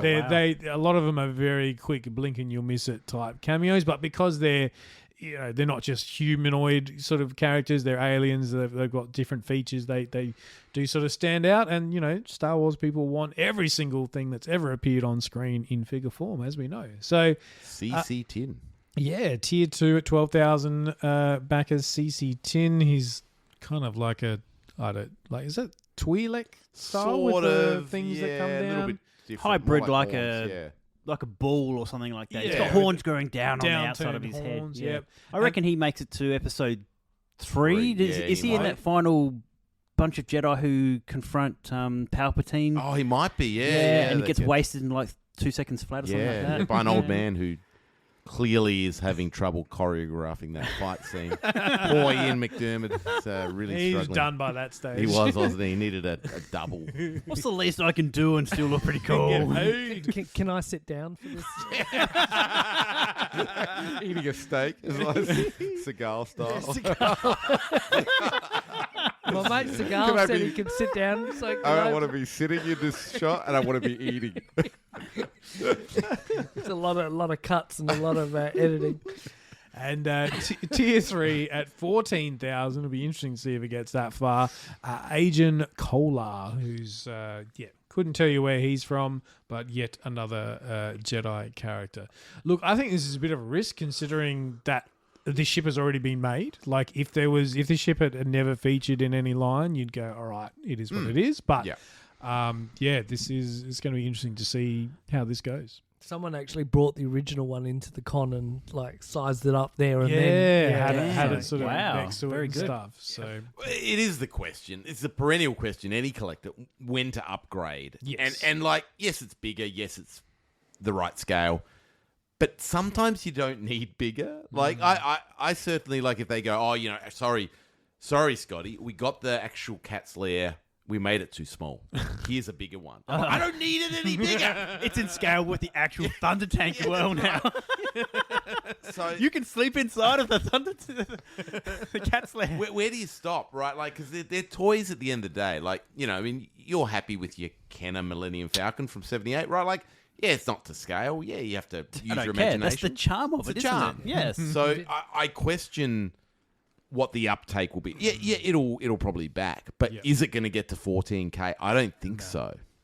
no, Prove me I wrong. agree. All right, some Black Series goodness with Star Wars here, and so the San Diego exclusives. We get some unforgettable Jedi duels, and damn it, there's been some really, really good, iconic cinematics Jedi duels throughout the years. From Episode 3, we have Anakin versus Obi-Wan Kenobi on Mustafar, and it's that final part of the scene when they're on the lava flow and the sort of on the harvesters, and mate, that looks pretty cool there. We move on to Episode 3. Yep. This is Mace Windu and Sheev Papatel, and it's not Papatel, it's Palpatine, isn't it? Palpatine. Papatel. We'll just delete that. That's staying in. What's a paper towel? Chief paper towel. Throw in the paper towel, Scotty. You've forgotten your Star Wars. I'm embarrassed. How dare I call myself a Star Wars fan? Nick, I'm sorry for screwing that up. His Emperor Paper Towel and his mate Darth Vader. From that climactic encounter before we sort of see the transformation where he becomes the Emperor, and Mace Windu goes out the window. Oh, yes! It's a bit like a Hodor scene, isn't it? Where his name was the premonition to his end. But he got a purple lightsaber. He so got it's a all purple good. lightsaber. My favourite of the that's cool. three of these is harking back to Empire Strikes Back, and it's that absolutely insanely well done climactic battle scene on Cloud City between Darth Vader and Luke Skywalker, who honestly thinks he's the bee's knees, coming to confront the big bad, and pretty much gets sent home with his tail between his legs minus his hand. Great stuff there. Even detachable hand, I think. Yeah, Detachable hand, yeah. of course. So these are three dueling sets that they've done. The paper towel and the Windu set are a San Diego exclusive. The first set of Anakin and Obi-Wan are going to be a full exclusive, so we'll probably see these come with conventions a little later in the year. And sort of a wide release will be the Vader and Luke from Empire Strikes Back. Another two set that we're going to see, and this is probably a repackage or a slight retooling of previous releases.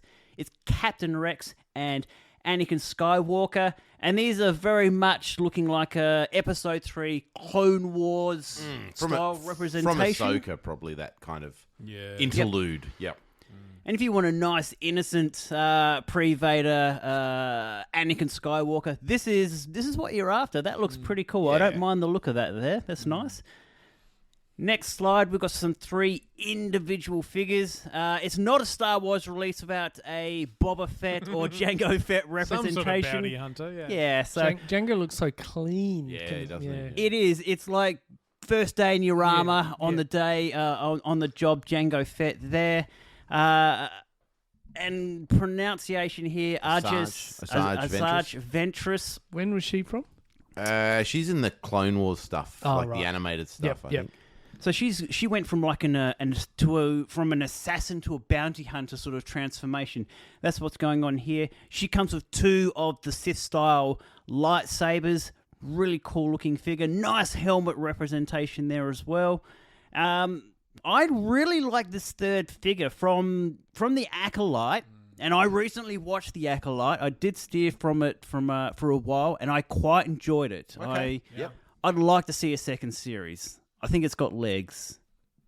You hear me, Disney? Get out there and make a second series of this show. You've left us hanging. I want to see it. So this is Khmer the Stranger. Yep. Okay, and this is kind of your Sith character from the show itself. He looks very, very cool. I love that helmet he's wearing there, and he's got the long style saber and the short style saber is there for a little bit of differentiation from your other Sith that you'll see. Good mix of like cloth goods with the plastic over the top. Yeah, he looks pretty gnarly. Don't mind him. Vintage series needs some representation. We've got 3 figures here. We need some more Han Solo action, and you need his sidekick Chewie. He needs to be there as well. For 3 3/4-inch figures, these are some pretty sharp representation. They are really, really good looking representation of both of those figures there. The third figure in the round here is an Imperial Shock Trooper. He's your basic clone trooper in uniform here. Some nice red highlights. Big weapon in hand. If you like your vintage collection, this is 3 extra figures to add to your series. And to round it out, we got some Jedi Ghost action. So from Return of the Jedi, we have the Jedi Spirits. We've got Yoda. He's there as well. We've got Ben Kenobi. And you get a 2-faced Anakin Skywalker. So we've got Hayden Christensen. Oh, I see. Yeah. Yep. So in the Anakin's not just 2-faced, but you get 2 versions of his facial. Yeah. So yes, in the reiterated George Lucas version, he put Hayden Christensen in there controversially at the end of Return of the Jedi. But originally it was Sebastian Shaw, who was the character who played the unmasked Darth Vader at the end of Return of the Jedi. You get him as a alternate head in the package here. Cool. That's great. So if you're a die-hard 80s kid who grew up watching Return of the Jedi, that's going to be your preferential head to put on that figure. Yeah. This is a 3-pack. I think it's pretty awesome. Jump in and get it if you're a Star Wars fan. Yeah. Very good. All right, Transformers, we are nearly there. We're just about to crack into hour 3. This is kind of ridiculous, but let's power on. Okay, Hasbro Transformers, yet another crossover. I mean, it's not really a crossover because I guess it's within the Hasbro banner, but Hasbro Transformers and Hot Wheels. Hot Wheels and Mattel.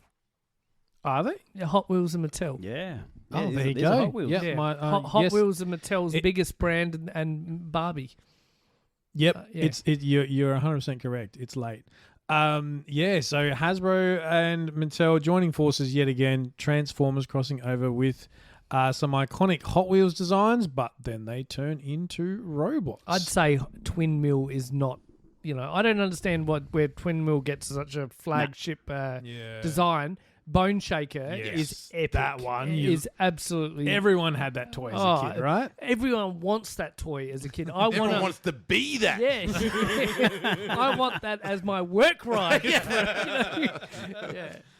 Yeah. Yeah. So these are two. I don't know if they're a 2-pack or how they've been. No, they're released. individual, and but I just don't know what scale they are. So They look to be in that sort of, as far as a price point, like you wouldn't be paying like more than sort of $10 to $12 if they're assuming they're individually. I think they're a bit packed. bigger than that. I think you'd be Oh, surprised. okay, they're deluxe size. Yeah. They'd need to be Okay. 6-inch figures, wouldn't they? Yeah. I think they're trying to get some bang for their buck with their Hot Wheels license, Fair and so enough. they're going to go to that larger Go to the scale larger and scale. charge us a lot more. Yeah, as they do. All right, we got some reviews from Age of the Primes here. So this is their current iteration of the Transformers line. These are the deluxe class, so these are probably the size that we were just talking about. There's a few. We're getting blast off. It looks like they're slowly assembling the Combaticons, which is cool. We haven't had any combiners in this iteration of Transformers just yet, but this is the one where they've got the original 13. We get another one of those called Quintus Prime, which is real. Look. Don't get me wrong. I love seeing a G1 Transformer and it's been redone.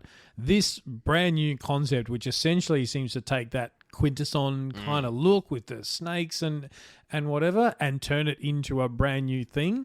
I think that looks amazing. It almost turns into a submarine that's got sort of Very squid-like. Sequest DSV. yeah. Whoa, that's some deep stuff right there. That is not a reference I thought I'd hear. No, tonight. neither did I. That's Okay. amazing. Yeah, that's exactly what it is in sort of like a really cool green color. That's 2 Roy Scheider references in this episode. I love it.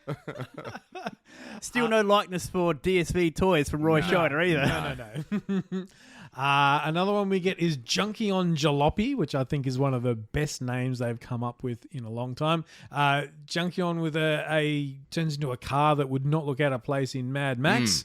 So I think that's really cool that we're getting, again, like original characters. We're getting Sure Shot for those who know their Target Masters.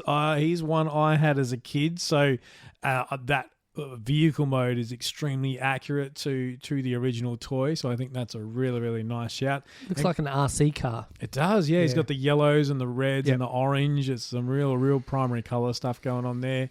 Quick Strike, which is one from Beast Wars. He's essentially a scorpion. I think Scorpion snake. Oh It's got a yeah, snake he's got tail. the snake tail. Yeah, Sam Cripps popped on this one because he's like, I had the original toy as a kid, and that original toy is very fragile. I think there was translucent plastic going on, so it's tough to come by because it dates back to like the early 2000s, I reckon. So that's cool that we're getting a redo of him. What else we got here? Okay, the Voyager class. So this is the slightly bigger guys. We're getting our old mate Wreck-Gar as he appeared from the Transformers animated style. So he's got that real sort of like characteristic head with the mo and the goatee, meant to be, of course, Yeah. voiced by. What's his name? Dare to be stupid. That's the one. What's it? Weird Al. Weird Al. That's Weird Al right. Yankovic. Yeah. So it's Yep. cool that they've taken the grounded style of what this line is currently doing, but you've still got that really animated head. That original animated Wreck-Gar toy goes for a bomb now. Everybody loves that one. We get Brawl, so another of the Combaticons to sort of round that out.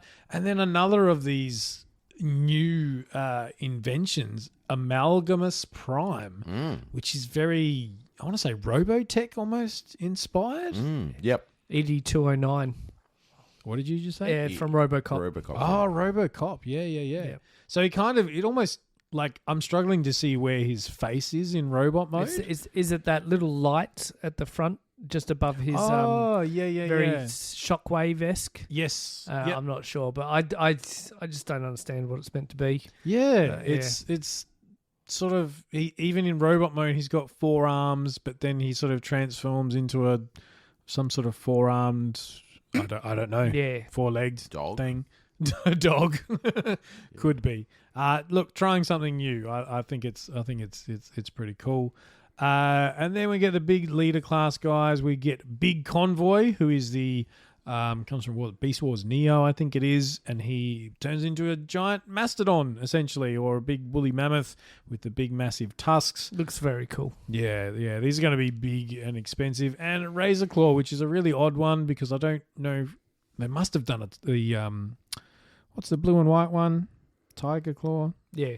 Yeah. Anyway, this is a Decepticon repaint of him. He's got the big wings. He's I guess a Griffin style character, but It's more like a wolf. Yes. Yep. Yeah. Wolf with the big wings and the big cannons. There was a tease for Onslaught, which basically implies that the rest of those Combaticons are coming soon, and we will get a first combiner out of this line, which would be pretty sweet to see.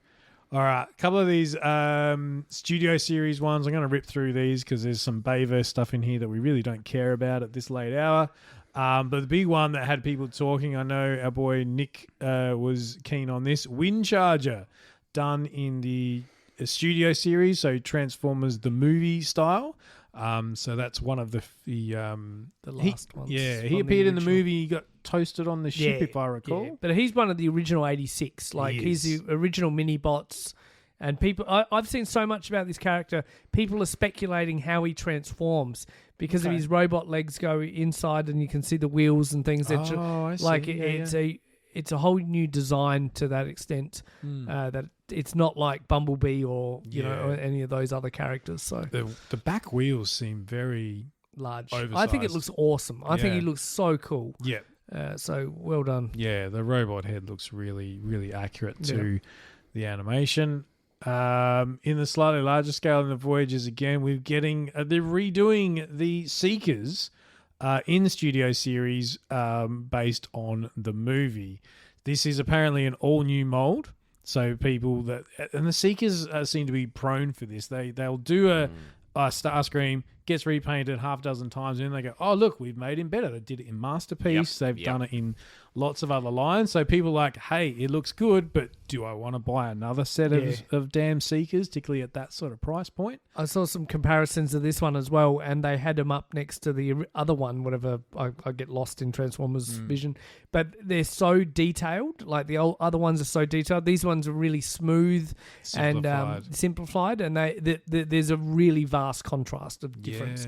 Whilst the transformation and design might look not too bad different, the actual detail on them is vastly different, making them look like the animation. Yeah, absolutely. And this I found interesting in that they're doing these, and these are at the Commander class. So these are the ridiculous, 12-inch kind of figures, but they're going back to Age of Extinction and The Last Night, which for those who don't know / care were the more recent movies that were kind of terrible, to be honest. And I just found that this was, their big reveal at the end, and Scott's pouring a drink, and I don't blame him. It's hour 3. I'm on my third whiskey. And look, impressive design. Like it's a lot of work that would go into this. This just feels 5 years. Well, Optimus too Prime, late. Optimus Prime can sit on Grimlock there, which was a bit of a showstopper showpiece in the cabinet. Yeah, but cool to see. That price tag is going to be enormous and put a lot of people off. But I don't care. It just feels a little too late. That movie I've seen once and never see again. Yeah, agreed.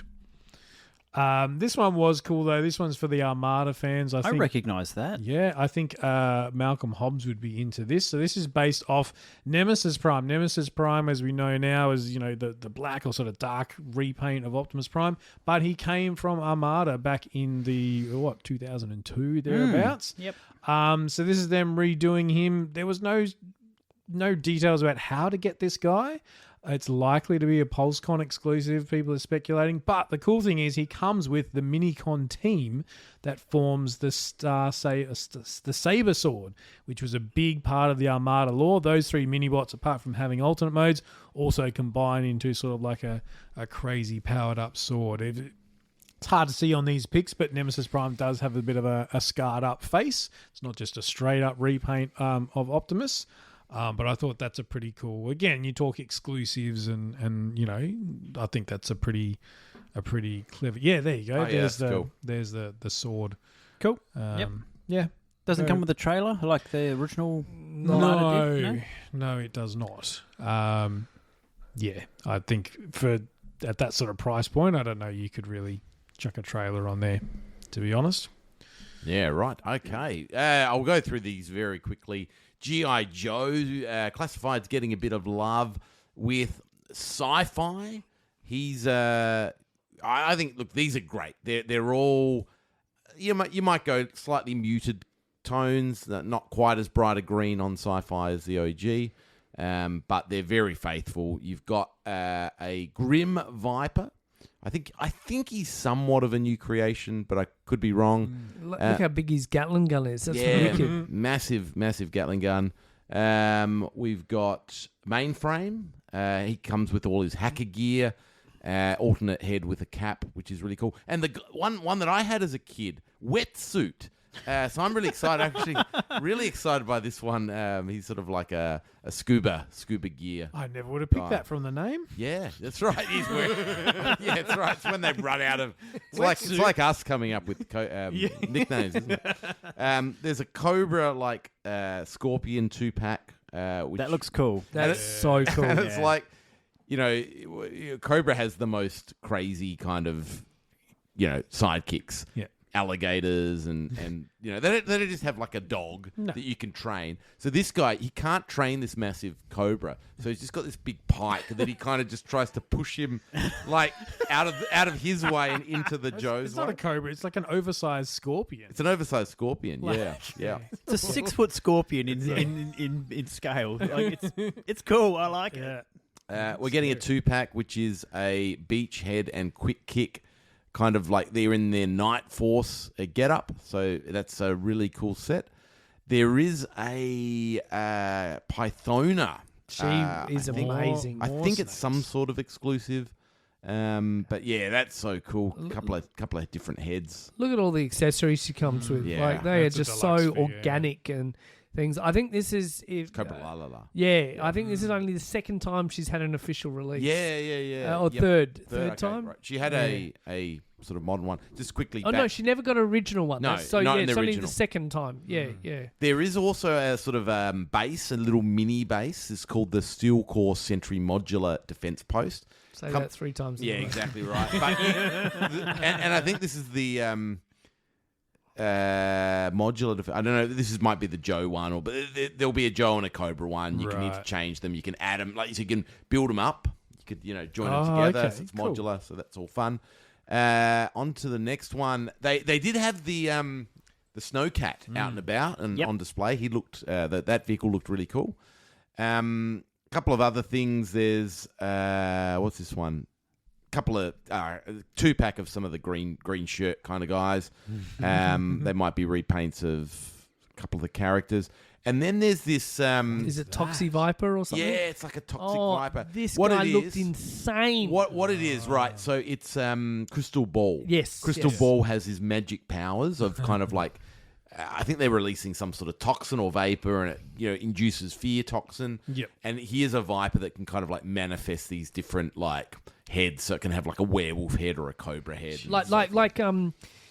Batman Scarecrow. Yeah, Scarecrow. Yeah, Fear toxin. Yeah. He looked freaking insane.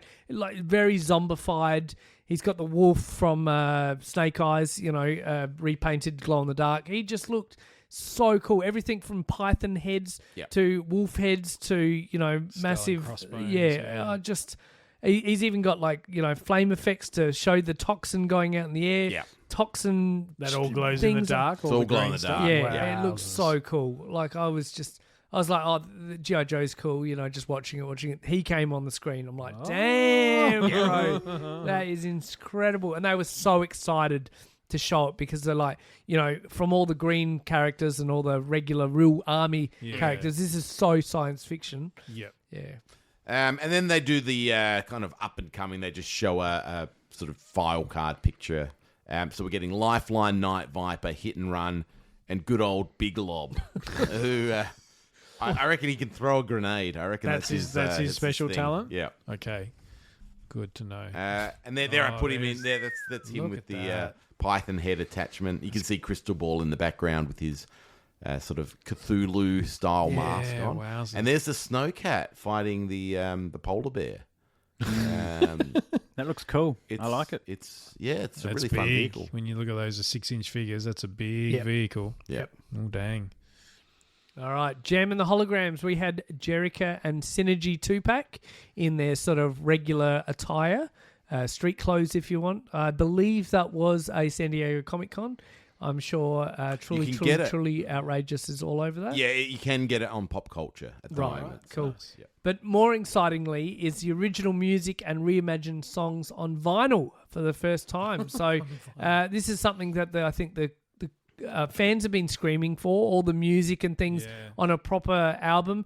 They used to come with the toys and things, but the fact that they're now collected together in an album of some sort is just, I think, going in the right direction for the true hardcore fans. And this is obviously now from the loyal subjects. We've switched companies again. Yep. Oh, still with loyal subjects. So we spoke a little while ago about the con exclusive of Rhino with the mask, a redo line they're doing, of course, in the gold and the black motif. And they've gone, do you know what? We've got some gold and black paint left over. Let's just paint everything in gold and black. We get Scotty is shaking his head furiously. We get Condor, we get Thunderhawk, and we get whatever they're calling Switchblade these days. Yeah. High tech helicopter thing.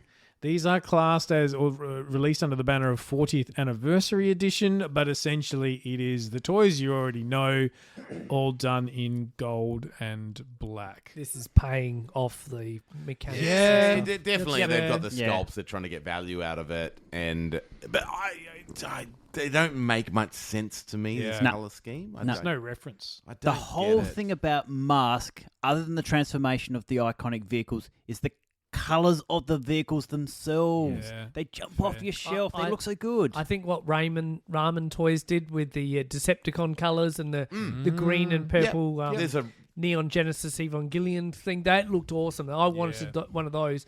But just plain black, I mean, God, come on. It just looks a bit boring. Way too niche. Yeah. But on the good front, we did get a confirmation of Wave 2, which kind of implies that, this has been financially successful for them. Wave 2, we're getting Hurricane and Jackhammer. Yeah, good calls. Like solid releases. Looking very forward to those. Yeah, I mean, it's pretty much selling out on a lot of websites. So they're obviously, the pre-orders are good. Yeah, good call. I mean, there's probably, Wave 1 is pretty strong from the original line, and there's a really cool couple of vehicles in Wave 2. And then we start to get a bit iffy as we go into the racing and split seconds. But I think if they stick to sort of Waves 1 and 2, they'll do quite well. Get some good releases out of that. All right. We made it. Oh, my God. All right, I've just got a bit of a recap of I've thrown up on the screen here. So 4 little dot points. Best manufacturer presence at show. The poorest manufacturer presence at show. Biggest reveal surprise. And any other call-outs. So, Scotty, do you want to kick us off? Best manufacturer, the biggest display, the biggest growth from last year. And I can speak from personal experience in terms of growth from last year. Definitely Mondo. From what they had floor space last year to what they had this year, they've grown threefold. And they've brought their A game in terms of their display and their presence. They are the standout toy manufacturer of the show this year, 100%. Yeah, I think, look, the only bit that it's not Mondo's fault in any way, but is the kind of the price. They're at the premium end, the Mondo stuff. So, but I agree. Like, it's the most impressive. So it's impressive because it is higher end. Look, I think Neca always puts in a fairly interesting show. I think they're getting a bit long in the tooth on some of their Turtles lines, and I think Cartoon Collection just time to move on. To wrap that up. You don't want Rocksteady in a nappy? No, I don't need Rocksteady in a nappy. But yeah, look, I think I have to give it to Mondo. It's just jaw-dropping, the sort of stuff they're putting out. Yeah. I sort of want to give a shout out to Mattel. I think they really brought in there a lot of things. Like, they've got the Snake Lair, 2.0, call it whatever you will. They've got 2000X going for them. They've got Thundercats across Motu, showcase and stuff like that. The She-Ra 40th anniversary, whilst I think that was downplayed a little bit too much, I still think, having Swiftwind and She-Ra showcase was really cool. But I got to 100% got to give it to Mondo. Like copy paste what you guys said. Mondo just excite me the most, and always entertaining me with new ideas, new character designs, all that sort of stuff, and always fighting for my money in my wallet, you know, to part with them. So yeah. Yeah, look, I've got to go 4 from 4 on Mondo. Like, they just bought their A game, and there's just whether you can afford it all or not is the perennial question. But you're always impressed by everything that they do, whether it's, you know, whatever scale. It just always looks amazing. All right. Next discussion would be maybe the toy manufacturer with the least amount of sparkle on their presentation this year. I think. Look, I don't want to rag on Super 7, but they had some issues around getting supply of their gear to arrive on time. I know that was part of what they had, so they made ultimately a decision to not put a display in the San Diego Comic-Con event itself. They put some information up around what you could purchase, but they instead decided to focus on their San Diego store. And they have their own little installation, don't they? That's right. Yeah. They've got a store sort of a 5-minute walk from the con itself. Godzilla theme too. Godzilla Station is what they set up. So that was the theme, that the entrance to the store was Godzilla's mouth wide open, and they set it up as a safety area, a bunker where you'd go if Godzilla was to attack San Diego. And they had all their representation of their toys that you could purchase from the website there available on display, and they had all the Super 7 crew there, and Brian Flynn was there in costume, you know, having a great time hamming it up. Look, I love Super 7. I think they're great, but unfortunately I think whatever their issues were with getting supply in number to the con, having an empty stall at the premiere event every year is a telling kind of thing. Hopefully it's not, you know, bad news for them. I love their product. I'm going to keep buying it, but I don't think it's a great look that at the premium event of the year you don't have any sort of floor representation. Any new stuff to show. Yeah. Look, I guess Super 7 haven't excited us in so many years at these cons with the reveals of Ultimates type figures and new lines and Thundercats and Silverhawks and Masters and all the things we love. So it is a bit off-brand for them to kind of put up one slide that had 3 Ninja Turtles figures silhouetted. Off the back of what happened with the tariffs and the layoffs that they had sort of, 3-4 months ago. And the kind of the messaging around we're going to really go back to core lines, and we've just probably maybe gone in a few too many directions. We're going to really refocus on our core concept. What is that? What does that mean? Yeah. We didn't really get any answers on that. So that's kind of, it was disappointing not to see, but yeah, hopefully I love him as well. Brian's a great guy. He runs, you know, they make great toys. And I wish them the best and hope everything, you know, is going well. Yeah. Yep. But yeah, look, it would have been obviously nice to see a little bit more from them.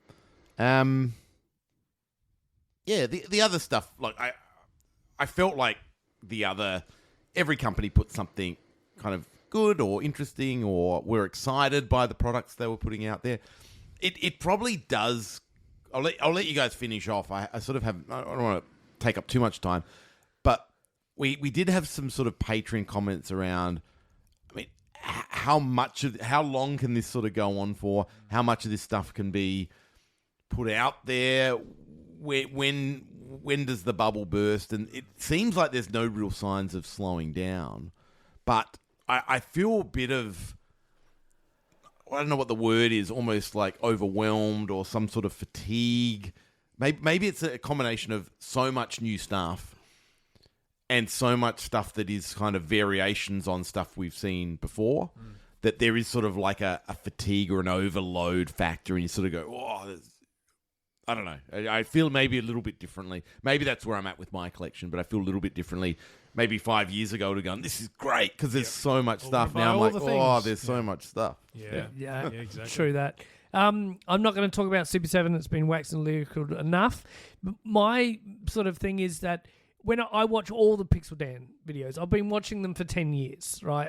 I love that breakdown. I think, he is got his notoriety because, he's been doing it for so long. He's built a rapport with all the other dealers and the people. He can get the time with the Neca people, Brian Flynn and all the other people. I really noticed this year, it's like, oh, where's Randy? Where's we're just talking to that Neca guy from Turtles and things, which is great. We're talking to the horror person and things, but there's no Dan and Randy show this year. We're talking to new people in the Hasbro booths and things. We're talking to new people in other booths and stuff. You don't have that building rapport. And then he gets back to Brian Flynn, and there you just feel, the energy's back again. Yeah. You get back to, Brian to a certain extent. The energy's there again. You get back to the Mattel, the Hasbro booth and things like the for the whatever. And the rapport's there. You go to Mondo, with Ryan and that. The rapport's there. So it's sort of a bit disjointed and things. I think they just need to really assess who they're going to have their spokesman to release it, out to the world, because that is part of the sales point. Because if they get 120,000 people at their show seeing it firsthand, there's a lot more million people out there in the world that are feeding off the energy and things of the social media groups and things that go to the cons and do that as their sort of daily job. And if they don't get it right, they've almost lost a customer in their own value, whether they know that or not. So that was a big omission, I thought, from, just having symmetrical people year in, year out. And I know people change jobs and things, but I think I saw more new faces this year than previous. Yeah, world building, exactly. I'm going to shout out to Playmates for disappointing. I mean, to be honest, this is not something they've historically been strong on, but the stuff with Godzilla, I was like, oh, here we go, this is the start of something big. And then they couldn't even get us all 4 turtles, which that's kind of on brand for Playmates, but it kind of really annoys me. But also and we didn't even put it in our run sheet, but they were just like, oh, here's another re-release of what we're getting, like Worm, Scale Tail. We've already seen them all. I know, and I didn't feel just like No, that wasn't news. Yeah, exactly, and like that's what they were pimping. There's even the those the classic figures that they've redone, the ones that famously came with bumpy skin. Have you guys caught up about this? Yeah, they've redone a 6-pack that has the Turtles and Shredder and Splinter, and the Turtles themselves have the smooth skin. And I'm like, why weren't you like leading with that? Like it just. They seem directionless. Where's that line going? Yes, exactly. Show me some shadowed images of a foot soldier in that series. That to me is where they should be going, and they're just like, oh no, we're just gonna turn on the machine again and pump out whatever molds from 1990 that we have laying around. It's just a bit lazy. Yeah. All right. Biggest reveal surprise. I'm gonna go Playmates. The Godzilla Turtles crossover. Nobody saw it. I didn't want it, but damn it, I gotta have it. That's it. Yep. Trent. Yeah, I don't know. It's there's so much stuff. You've had 3.5 hours to work it out, brother. I'm so tired. I'm from falling asleep. Look, it's probably just some of those wacky mashups like the Godzilla or the Transformers and He-Man. Like it's just things. I guess if I'd thought about it and I'd gone, what did they do last year? Let's just extrapolate that. Then I would have kind of maybe seen it. But so these are the sorts of things we would have been, I don't know, like really, really excited about 5 years ago, these kind of mashups and joining together. When you didn't have anything. Correct. Yeah. But we've seen enough of them now to kind of know what they're like. Like Cobra Kai versus, what is it? Cobra Kai versus Ninja Turtles. Like, Street Fighter versus Ninja Turtles. Like, Well, we didn't even call it out, but there's a big Street Fighter versus wrestlers, and all the wrestlers are in Street Fighter. It's like the Ultimate Warrior dressed up as Blanca because he's got the hair and that sort of stuff. Yep. Pass. Yeah. Move on. Definitely cut copy paste. It was the year of the crossovers. But the biggest surprise is Mr. Beast teaming up with the Four Horsemen.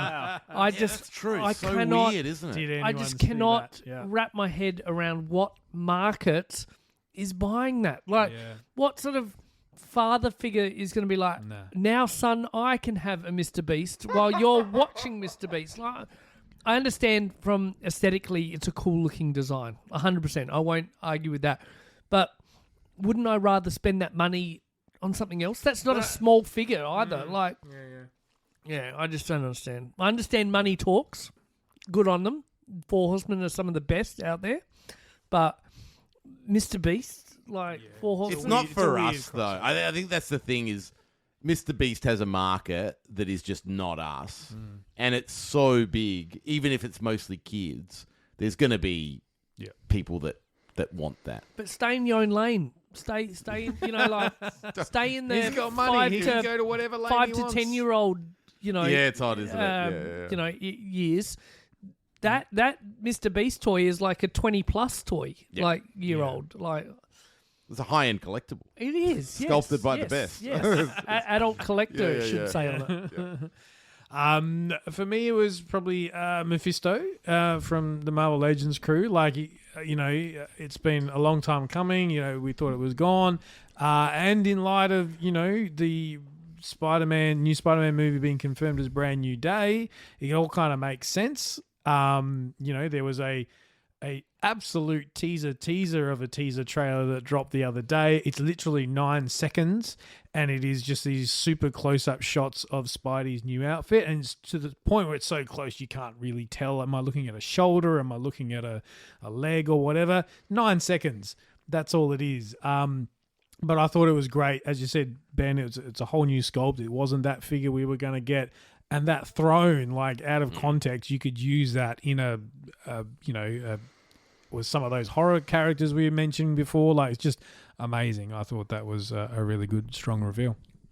To timestamp this episode today, as we record, marks production day number 1 on the new Spider-Man film as well. Oh, Yes. right. Yeah, Okay. Tom Holland and the crew are on set They're finally filming, filming the next Spider-Man movie. Good stuff. Can't wait for it.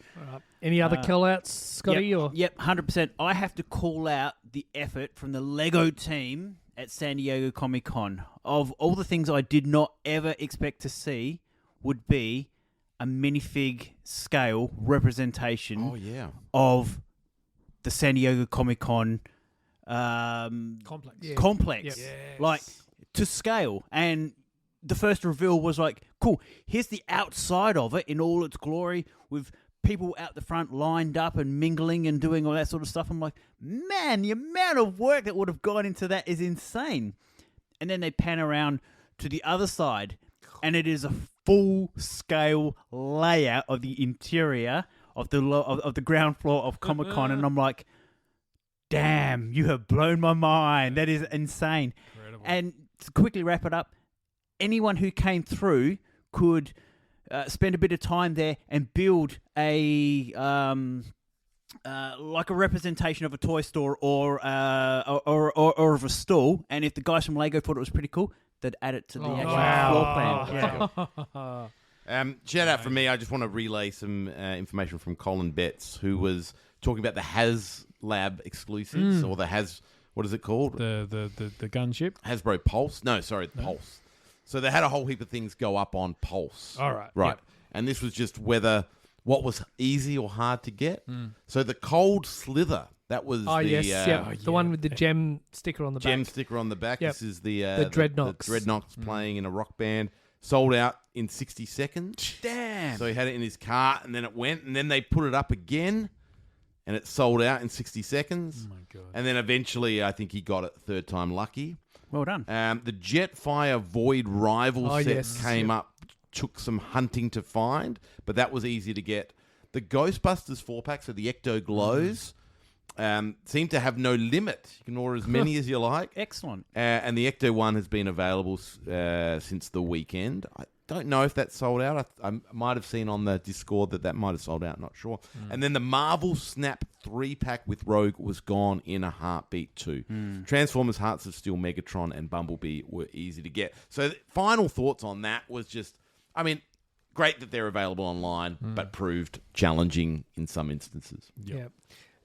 Final call out. I reckon the absence of big movies, Hollywood, entering the Comic-Con was kind of good in a sense because it allowed for the toys, the comics, the artists, everyone else, the Legos, to to have a bigger presence. Like, I was thinking, what have we missed? We've missed something really big, and it's like, it's all the TV and movie stuff that's usually, all over Hall H. It's all the trailers and things that come out of it. Like, I don't recall seeing anything that massive, aside from the He-Man teaser, props and stuff. And I think it's good that it's now honed us in on some of the other aspects. But was that intentional, that the con wanted to kind of... I think they're doing their own thing, to be honest. I know Marvel pulled out, and then... Marvel went big last year with RDJ and the Doom reveal. Like, that was one of the moments of the con in terms of... Plenty of Fantastic Four at the fair last year as well. But I feel like they're in a, obviously, what is it? Doomsday or whatever, Avengers Doomsday is in production right now and that sort of thing. So there's not a lot for them to tell. Yep. But no other call outs. I'm done. Cool. I'd like to one megastar popped his cherry at Comic-Con this year.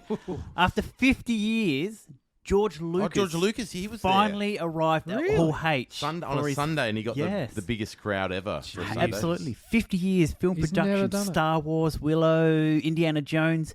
First time Hall H. Wow. There you go. Well done, George. Yeah. You'll get there, brother. You'll finally become a family name. Yeah, that's right. All right, final shout-outs. Just a quick shout out. Trent sort of alluded to it, but him and I had our episode on the cars and collectibles, which featured last week. I think we jumped the gun and told people it was this week, but the teaser kind of threw us a little bit. It was part of an episode. Yeah, its own thing. Yeah. So you can check that out on the 9 Go app if you missed that. What episode are we? Are we 5? Episode 6, boys. 6. Yep. Yeah. It was a great episode, by the way. Thoroughly enjoyed it. Thought it was. You both spoke really well. Frank headlines the episode, and then Trent sort of tail ends the episode. I do have to say, though, one thing, and look, no criticism of Lennon. I know the challenges of editing, but I think, and I waffle, right? So I waffle. I'm telling these stories and waffling about the Savage He-Man, Thunderbred He-Man, Thunderbred, Wonderbred, Thunderbred He-Man. Thunderbred. The next crossover. Wonderbred. Thunderbred.